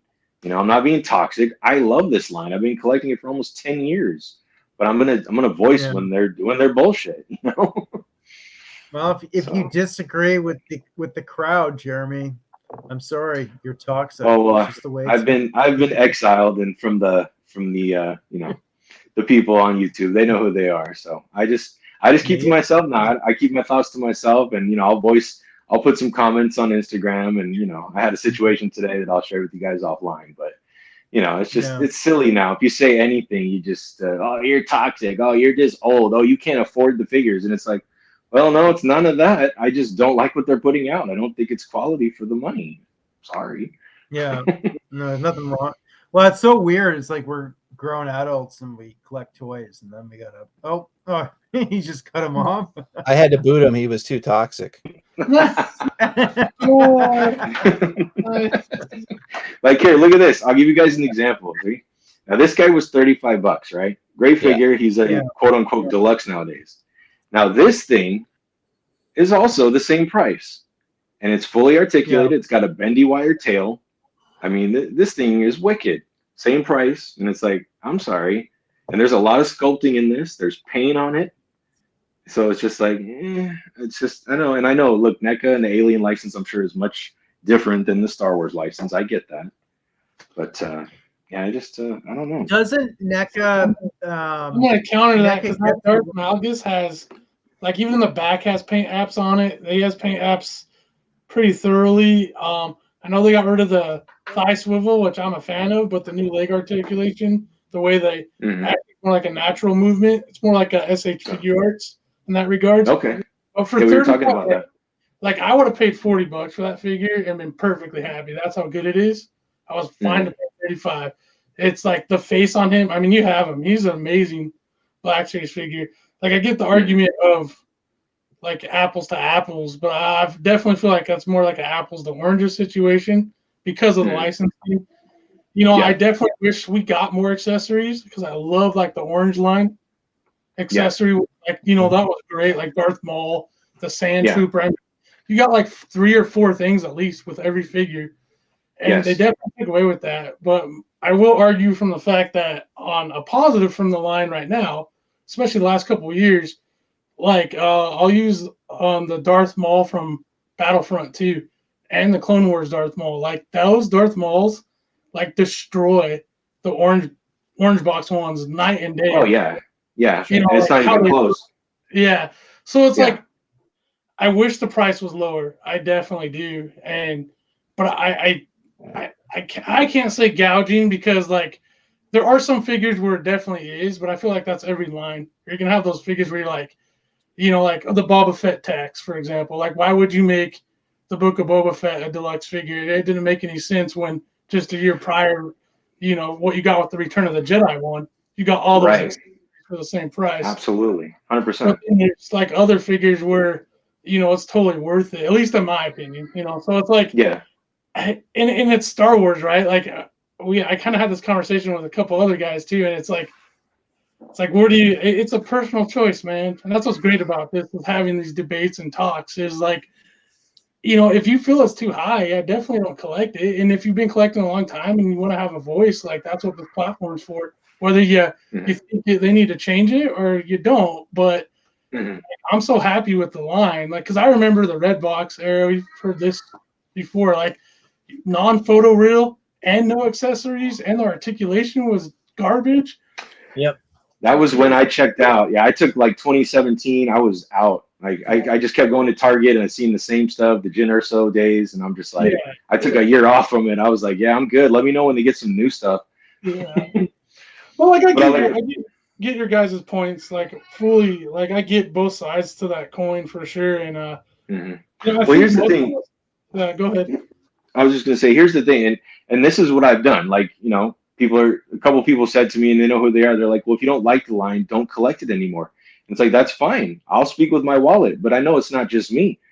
I've Right. really stopped collecting Black Series, and it's frustrating, but it's also, I just look and I see all the figures at this point, pretty for the most part, are all discounted down. So that tells you it's not just me that's not buying this stuff. I mean, the popular characters, the Sith characters, troopers are always going to sell, you know, and I'm not trying to tell anybody what to do with their money. It's like, look, for me, I just want the best action figure for my money. And that's just me personally. It's not about the character selection. You know, I want everybody to get the characters they want. Like a lot of these people love the video game characters. For me, not so much. I just skip it, I keep it moving, you know, but I'm not gonna tear people apart because they want to buy it. It's like, well, do you? But I'm still gonna voice that, you know, there's some things that don't add up, you know, the way things used to be. And you can't always go back to, oh, the beginning of the line did this and that, because look, when Disney bought Star Wars, they got a lot of money. They invested. I'm sure Hasbro, there was a big investment. Like, oh, we're gonna roll out a 6-inch Star Wars Black Series line. Let's make it awesome. You know, like they said, they're gonna make the definitive versions of these characters. I just feel like the last couple years, there's been way too much recycling and reuse, and the excuse is, well, we gotta pay for new tooling. It's like, no, Hasbro. Look at the stuff GI Joe is doing. It can't all be just for putting it, you know, back into tooling, and you know, it doesn't always make sense to me. And when you argue that, people don't want to hear it. And it's not like I'm not going to attack you. Like I can talk to you, you know, Todd, and have a conversation. Some of these other people, they can't take off the glasses. The Star Wars fanboys. It's like, look, I don't hate Star Wars. I just want Hasbro to do better. That's all. Right. Well, yeah, like you look at it, you know, I get that point of view. Like it's your money, you're investing in a product, right? Yeah. So you want it to be the best that you can get, and especially if it's a fandom that you truly love, right? You want to, you know, you want to get the best of it. And I'm in that same regard on that level for sure. Like, you know, I definitely am a lot more selective. So like that's all my Black Series stuff. Like I have tons of it. I mean, you know, I'm not going to go through everything, but I mean, I've let a lot of it go. I've sold a lot of my stuff off because I'm just like, you know, if they're not like, why can't we get like we talked about a lot of the characters from the Cantina, you know, or a lot of the characters from Jabba's Palace. Yep. I just would like to see some of that stuff as well. You can do the new media, you can do the Clone Wars stuff. That's all fine. I'll just skip past what I don't want, but let's finish out some of the stuff that we started. That's all I'm saying. Yeah. I think it's all fair points, man. Like, you know, I think it's cool that you know, I said it before, I think that's since I've been collecting, like I've met, and I'm sure you guys are on the same boat, like met so many different types of collectors. Mm-hmm. And I, at least in my experience, majority of the people I talk to, even though like some things we don't agree on or whatever, I guess it's kind of like real life, right? You meet people and you like, luckily again for me, like most people are like, you find like a common ground, or you can have like a pretty good conversation. You go back and forth. You're not going to always agree with every aspect. And you don't have to. That's the beauty of it. Yeah, for me, I just got tired of being called toxic when I would, you know, criticize something, because the people would be like, oh, you're taking away from my enjoyment. You know, I just want to enjoy my figures. And it's like, that's fine. It's just my opinion. So you don't have to hate me. I don't hate you. It doesn't have to end a friendship. And unfortunately, you know, that's what happened in those situations. And those people, they know who they are. I don't talk to anymore. Jeremy, is it like a younger crowd that does that, or is it just like all Gen Z mostly? It's been around the same age group. I'll just put it that way. It's been the same people kind of acting the same way, and had some of the minions kind of come at me today on Instagram, just kind of the same stuff. You know, it's just silliness. And you know, they like to tell me like, oh, you're just old, you're just older, you know, oh, you're out of touch, or you know, it's like, no, I'm not afraid to criticize something. If I didn't care about it, I wouldn't criticize it at all. I would just be like, oh, whatever, I don't give a shit. Yeah. Right, it's like if you don't like Pokemon, you could care less what's going on with Pokemon, right? Yeah, but it's like I don't hate Pokemon just because I'm not into it. Right. It's like at the same token, you could care less whether it's popular, whether it's not. It just doesn't. It's not even in your realm of thinking. So like, when you do like something, you're gonna have opinions on it. Yeah, like my son's into Pokemon. He likes Pikachu and stuff, and it's like, hey, that's cool. He doesn't really seem to care about like Star Wars and Transformers and stuff right now. And I'm like, hey, yeah, that's fine. Everybody likes their own thing, and I don't want to push him into it. I want him to just naturally be interested. Yeah. Oh, for sure. But is there anything like other figure wise or anything else David wanted to bring into the? No, I just want to add. I think it's all good discussion, Jeremy. Like I'm with you on that. I'm usually more of a middle of the road kind of guy, and I don't like conflict. Yeah. But you guys have seen. I've voiced my opinion too, and I just I agree. If you love something, you're invested in it. There's a lot of emotional investment when you've been collecting a line for 10 years. You want to see it good. And it's normal to react when things when they cut corners or they jack up costs or they have quality control issues or they just out of touch with the collectors. All that stuff's valid criticism in my mind. Mm-hmm. So it's. And David, you got a lot of heat when you made that video about the Rancor, and a lot of people that were speaking out against it did. And it's like, look, it's okay to not want to support it. You're not, you don't hate Star Wars. You're not against Hasbro and the Black Series. And it was like, that really showed me a lot of just how people are. They're like, look, it's Star Wars. I love it. You should love it too. And buy it, support it. And it's like, nah, I'm not, that's not how I operate. I'm sorry. I value my money. There's only so much of it to go around. Yeah. Yep. No, it's good. It's good. I wish people would be more mature, with all this stuff. Yeah, that's the main thing. People just get angry so quickly and they just want to, lash out at you. There's got to be give and take between the manufacturer and the consumer. There's just got to be for something to exist to continue on. Absolutely. People spending money on it and them not taking advantage of their customer base. Yeah. Well, and at the end of the day, No, go ahead, Nick. I'm sorry. No, go ahead. Do you guys think like eventually there's going to be, because there's so much product out there, do you think it's just going to get to the point of just total oversaturation? Like, where people I think we're kind of reaching that point. Yeah, I think a lot of people are kind of bowing out. A lot of people are just exhausted with the amount of stuff because we don't really get a break. I mean, every week, every day, it's kind of like I used to, I'll share with you guys a little story. I used to collect sneakers for a little while, about 10 years ago. And it got to the point where I'm like, I had to bow out. I was like, and my wife's like, look, you can't collect action figures and sneakers. You got to pick one. So I picked one. And I'm glad I did. But it was like, at some point, like you said, the oversaturation. And it's just like I had to just, like what Todd talked about, I had to just decide, okay, I'm going to, pick these lines. This is what I'm going to support. And I have to draw the line somewhere. Like I don't buy any import stuff just because it's out of my price range. I'd love to get a couple of the import, like an SH Figure Arts or a Mezco. But then it's like, okay, well, I got to give up something else. I got to go sell some stuff, So that's actually a pretty good point too. Is like, if you have something you've had for a while and you no longer like enjoy it, like sometimes I have a problem with that because I don't like selling on eBay. I just don't like selling in general. It's like it's like not an aspect of this that I would like. I just like collecting and having the figures. But like I have several totes of figures that are in totes, and I'm like, I need to sell these and put money back into my hobby, right? Like that's I think a valid thing to do for sure. Yeah, let your collection pay for your your upcoming collection or your newer stuff. And I do the same thing. I'm to the point, like you said, I'll look at stuff and I'll be like, okay, if I've had it for a while or it's been on the shelf for a couple of years, am I still getting enjoyment out of it? Like I've had certain figures in here I haven't picked up in over a year. Or, and it's just like at some point you're like, man, there's so much stuff in here. How do I enjoy it all?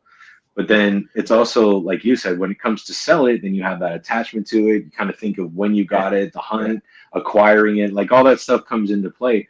So for me, what I'll do is I don't do eBay because I'm not down with their fees and how they operate. I use Mercari. I think it's just a better experience for both people, buyer and seller.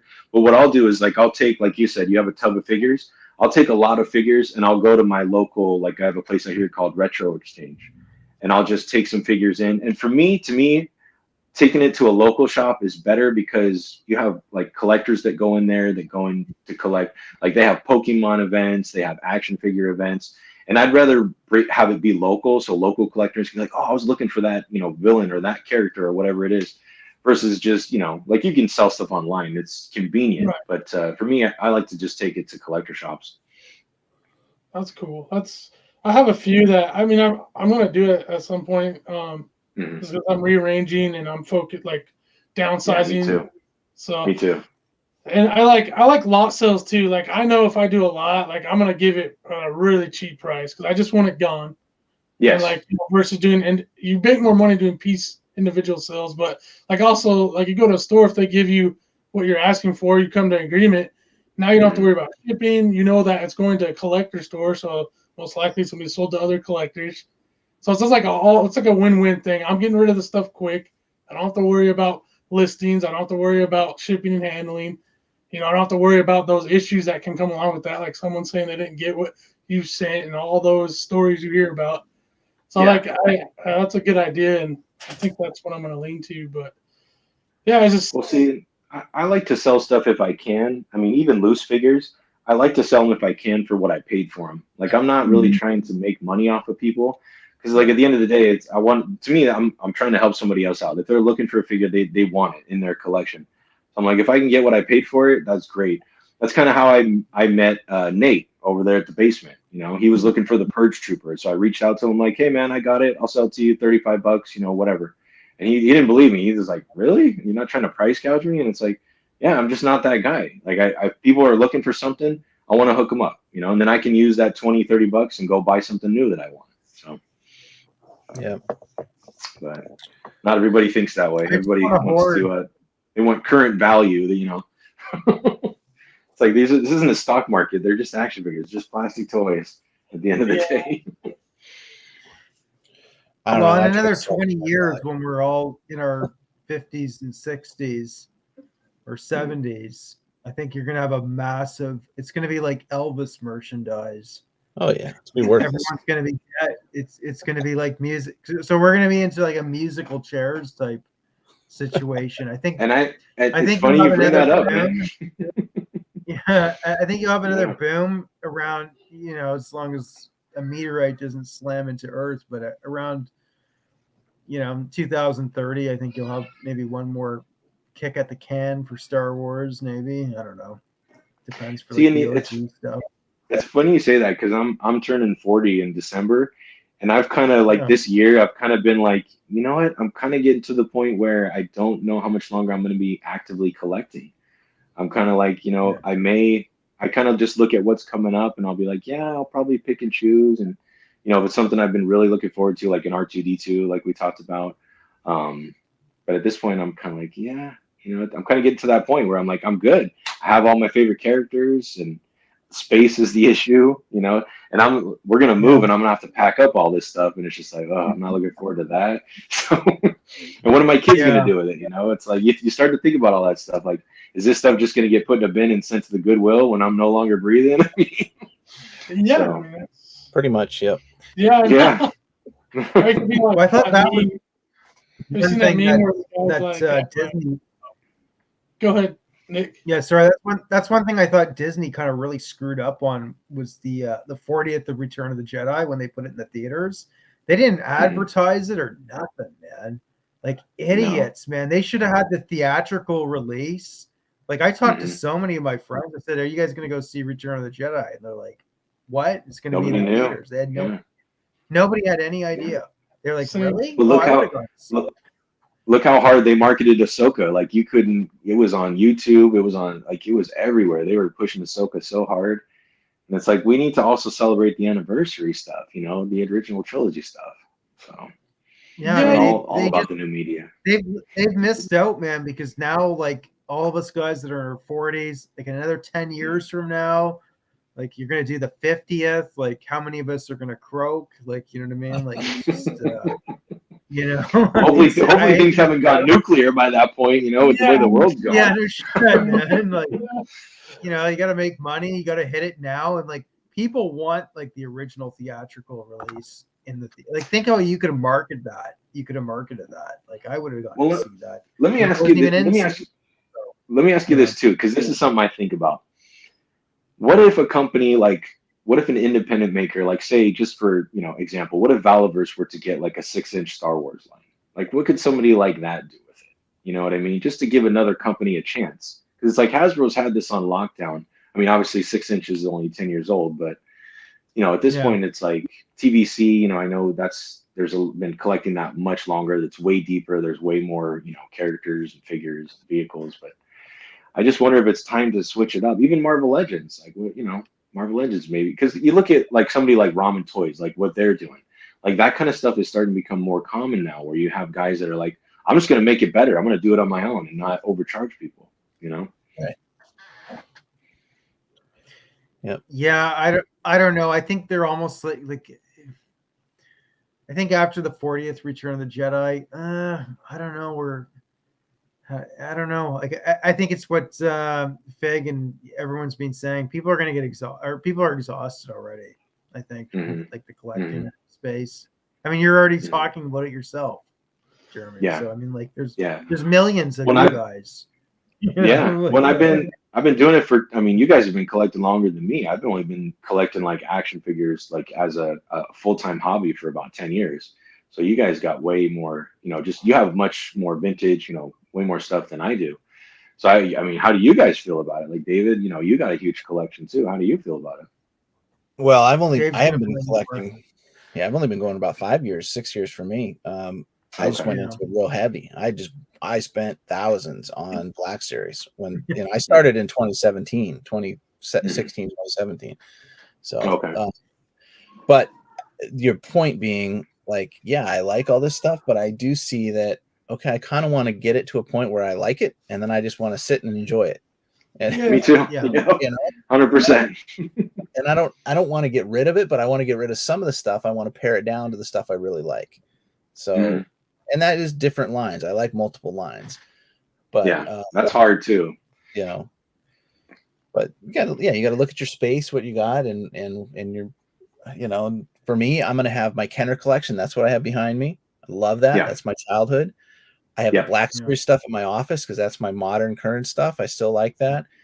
And then I've got, you know, some Marvel stuff here and there, and there's some Legos and some, you know, there's just different stuff that I'm into, and I'm not sure how that's all going to fit together in my basement at some point, but you know, I want to have like just kind of a collection room, you know. Like retro blasting, right? Oh yeah, like I love his setup. Yeah, that's very cool, you know. Yeah. But yeah, I know that my kids aren't going to want this stuff, you know. You know, maybe a little bit of it, but not, you know, realistically, it's like any generation that's collecting. When we age out, like Nick's saying, there's nobody else who's going to be into the stuff we're into because it's our peer group. You know, we are the hobby, and as we age and eventually die out, there's nobody else who's going to put value on the stuff that we put value on, and it's going to be especially now. They don't even market to kids anymore. Like it's literally just to adult collectors. Well, that's what Nick's saying is Star Wars will have one last push in the next 10 years or so, and then it's going to be done unless they can hook a new generation in, you know, with you know, with this guy, right? That's what they're trying. Oh yeah. I've seen those. Yeah. So, I mean, they're trying. They got to try to hook the generation. They know that's what they're trying to do, but will they do it? I doubt it, because the way that Star Wars was significant to us 40 years ago, there's nothing that's like replicated that for Star Wars. You know, maybe there's maybe Pokemon is the thing, or you know. Well, I agree, and it speaks to what Nick was talking about. I feel it's almost like, I mean, when we were kids, you know, obviously in the 80s. Todd, I'm not sure how old you are, so I don't want to speak for you. But I'm about to be 44, man. I was born in 79.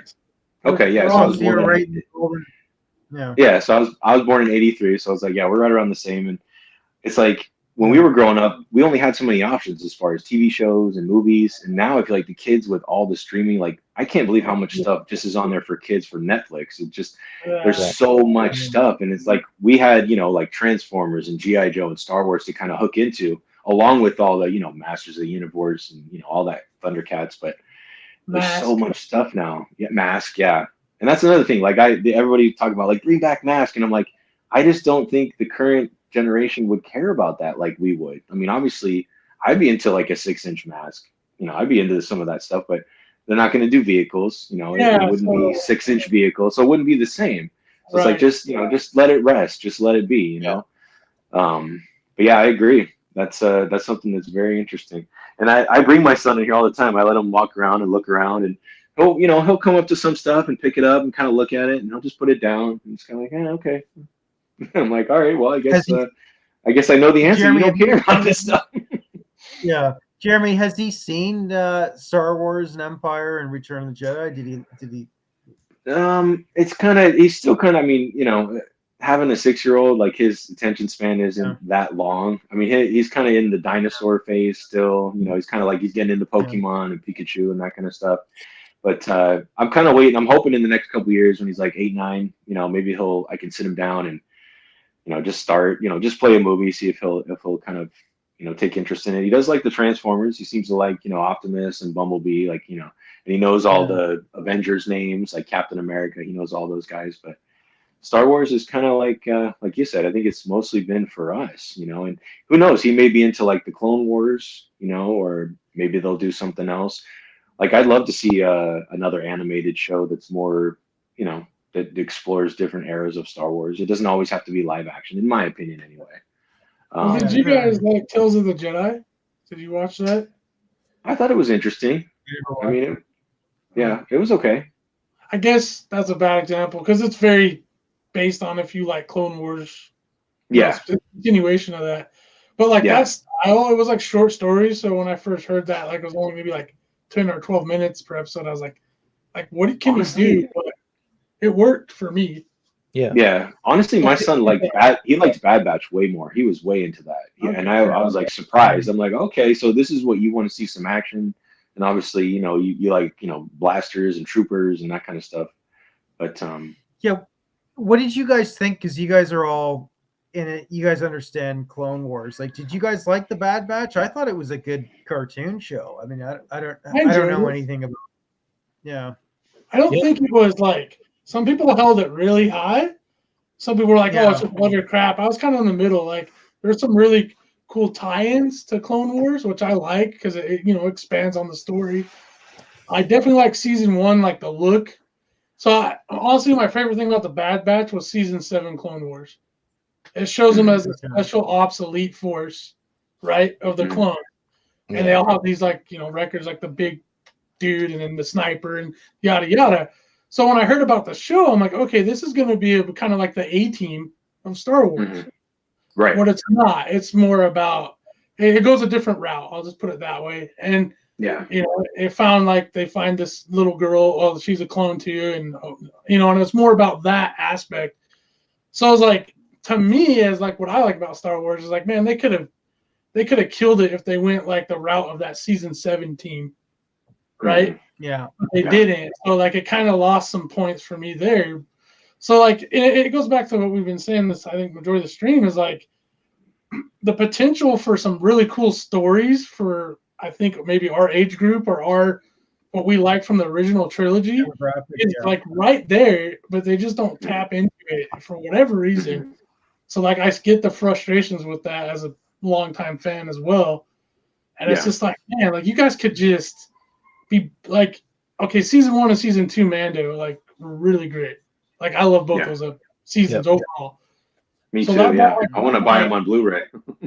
Yeah, like that brought my hype up for these upcoming shows like Obi-Wan, Book of Boba Fett. You know, I was like, oh, this is gonna be great. You know, especially like Obi-Wan, they bring back Ewan, they bring back Hayden. I'm like, oh, this is gonna be like really good. And they just and overall weren't. I still like aspects of them. There's very cool cinematic moments, very cool parts, but as the story goes, they just drop the ball. And it's like, man, why can't we get that? And I don't know if we ever will at this point. Like I'm a very positive guy with this stuff. I want there to be, you know, I'll watch the next Star Wars show. I'll go all in and be kind of hyped for it because it's Star Wars at the end of the day. But I just feel like, I guess as media in general to me, they've lost it, man. Hollywood's lost that touch, that magic touch. As a kid growing up, you know, even in the 90s as a teenager, you talk about action movies, you had, I mean, they're kind of cheesy nowadays, but you have movies like The Rock, Face Off. I mean, I could just name like, you know, Arnold Schwarzenegger action movies left and right. You had like great movies, like great drama movies like Dances with Wolves that were just these epic sagas that just pulled you in. And the writing was awesome. The acting was great. And nowadays it's just like, man, it's like 1 in 50 movies that really have that. It's done a 180. Yeah, I used to say, to your point, Fig, I used to say you have to watch 10 movies to get one good one. But I think you're right. Maybe now it's like 1 in 50 or 1 in 100 to get a really great film. Yeah. And I think that's I don't have the way it's going. I don't have the time to put into it. Sometimes that's why I put on movies I haven't seen in 10 or 15 years. Because I'm like, I don't want to waste 90 minutes of my time while I'm sitting here resting and put something on there that's going to give me a headache or a migraine or something. Yeah. Well, that's why I thought the irony in the writer's strike, and it's like, the quality of writing hasn't been good for several years now, and you guys are going to strike now. Like, and I know a lot of it was labor. It was they wanted more money, and it's like, yeah, but the quality hasn't been there. I mean, and it's been across the board. Like you said, you gotta really hunt now to find a good movie. And I'm with you, Nick. I'll get to the point. Like, I'll give something, about a half an hour, 40 minutes. If I can't connect with it or it doesn't pull me in, I'm like, I'm not gonna waste my time. I'll go watch something I know is good. I'd rather rewatch something, previously, than waste my time on something that's like, this is going nowhere. I'd rather cut the lawn. Right. Man, that's right there. Yeah. Just dream in your own mind of what could be, or what could. Yeah, that's true. Hey, we got a comment. There's somebody watching. Oh my God! Awesome, right on. There's somebody still here after 2 hours. I think diorama making would make a good step. Would be a step in a good direction when it comes to collecting. Then you have all you want. Why not take your shelves to the next level? Gee, I wonder if anyone here has done that yet. Yeah. Link in the description. Yeah. No, very good point. Very good point. Yeah. I mean, yeah. Take what you love. But to Jeremy's point there, I was on another stream a while back. This guy Jay. Anyways, one of the guys that he brought on, this guy Jordan Morris, I think is his name. Anyways, he's a professional writer. So he knows some of these people that are in Hollywood. And what he was saying there, because he coaches professionally, and he's just saying that from what he's heard from some of his own contacts, like the way they have to write in Disney for like these Star Wars shows and everything, it's like you go into a room, you can only know you don't even know what's happening in all the other episodes. So everything's like disconnected. Yeah. So that's why when you see all these shows, it's like everything's loosely connected. They throw in the member berries, some sort of, you know what I mean? Like, and everything's just kind of fixed jointed. So that's why it's so choppy, and it's just basically flash a lot of images in your face, and then walk out there, have your electrolytes and your drink, and then you're good. But it's not working though. Yeah, it kind of feels like that was what they did with there wasn't planning with the sequel trilogy. It was kind of like, okay, we're just gonna have X-wings and lightsabers, and people are gonna come watch it because the Star Wars brand is on it. And it's like, where are we going? Like, you kind of got that feeling from the beginning, like the opening scene, just the tone with Kylo Ren talking to Poe, and you're just like, what's going on here? Like, this feels very Disney. It feels very silly, and it's like, I don't think they understand the property. And it's kind of, I was listening to, you guys listen to the Critical Drinker. He was talking about, if you go back and you look at the Marvel shows where they had Daredevil and Punisher, if you look at the tone of those shows and how well written and how good those were, and I'm not saying they were great all the way through, they had their flaws like any show, but you look at that stuff and then you look at the Disney MCU stuff, the shows now, and you're just like, what is going on? Like, it's like, it's not even in the same universe. And that's, to me, the Marvel stuff, it can't really be Disney-fied. It has to be more serious. It has to be more grounded. That's why the Winter Soldier was so good. That's why Infinity War was so good. Like, it just has to have a serious tone. Yeah, exactly. I mean, the Iron Man films, like the first Iron Man, you could tell. The first Iron Man and then most of Iron Man 2, you could just tell those were before Disney started to really get their influence on it. So, but even... it's a shame because I love a lot of those characters, and it's just like what they've done to Thor. I just can't even believe it. And Doctor Strange 2 was so silly. It was like, what happened? I think I watched like 5 minutes of one of the recent movies with Thor a few years ago, and I turned it off. I'm like, I can't take this. It was too far. It was too Taika Waititi for me.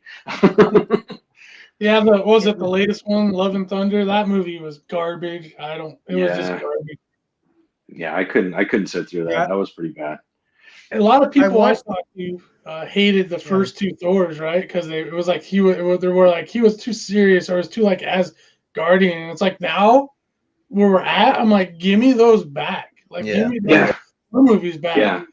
Yeah, like Ragnarok was funny. It had its moments, but it was kind of like, this is a little bit too far off. It's not, doesn't work with this character. And I think that's why a lot of these guys are checking out. Like Chris Hemsworth he seems like he's done. He doesn't want to do it anymore. And same with like Scarlett Johansson. And I mean, obviously, they've killing a lot of these characters off. I thought was a mistake. Like I think they regret killing Iron Man. And I think what they're going to do, the thing that seems to be what's going to happen is they're going to reboot everything in a couple years to do Secret Wars. I think that's the way it's going to go. Yeah. I think sometimes I see a lot of fans, they put so much stock into like actors' opinions. Mm-hmm. I was reading this sort of as like a comedy thing years ago. And this guy was just like, actors are just bleeping stupid. Like if you actually I met a few actors, and like a lot of them, they know seriously, they know absolutely nothing. Like they're they don't even live in reality most of the time. I mean, no, like they're like most of them, like they're completely like the most fake people. Like a friend of mine worked security, like private security for them, and he was saying that he was listening to one of their conversations. He's just like, how are all these YouTubers getting so big? And this guy was trying to explain to them, well, I just want to start a YouTube channel and make me this big. This will happen really quickly, right? And he's just like, no, the reason why these people are getting big is because they're real people. And they couldn't understand the concept, you know what I mean? Because these people just fake everything till they make it, it's just, but I don't know. I mean, you hear so much about actors losing so much money and, stuff like that happening. So I'm not saying they're all dumb. I mean, obviously there's some that are pretty. You want to say hi? Say hi to my mini me. Hi. Hi. Hello.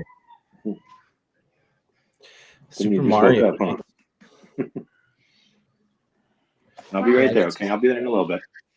Oh man. You're in front of the camera. Wait. So yeah. No, it's yeah, I'm talking to my friends. They're all giving my friends. Okay. I'll be right there, buddy, okay? I'll be there in a little bit. Yeah, I gotta wrap this up, guys, because it's midnight. Yeah. What kind? I was gonna say, it's pretty late there. Yeah. You right, Jay? Really? I'll be right there. Give me 5 minutes, okay? Yeah, I'll have him on the next episode. Give me 5 minutes, okay? I'll be right there. So yeah, David, you probably gotta go. Yeah, I was just gonna say I've really enjoyed this last hour, though, probably more than the first hour, just because getting in some good conversation here. So yeah, totally. Yeah, we'll do this again for sure. Yeah, thanks for having me, guys. It's been a blast. Yeah, glad you. Yeah, totally, Todd. Yeah, thanks for coming. All right, I'm gonna stop the stream right there. You guys hang out for a sec in the back room, and but thanks for watching, everybody, and catch you on the next one. All right. Filoni.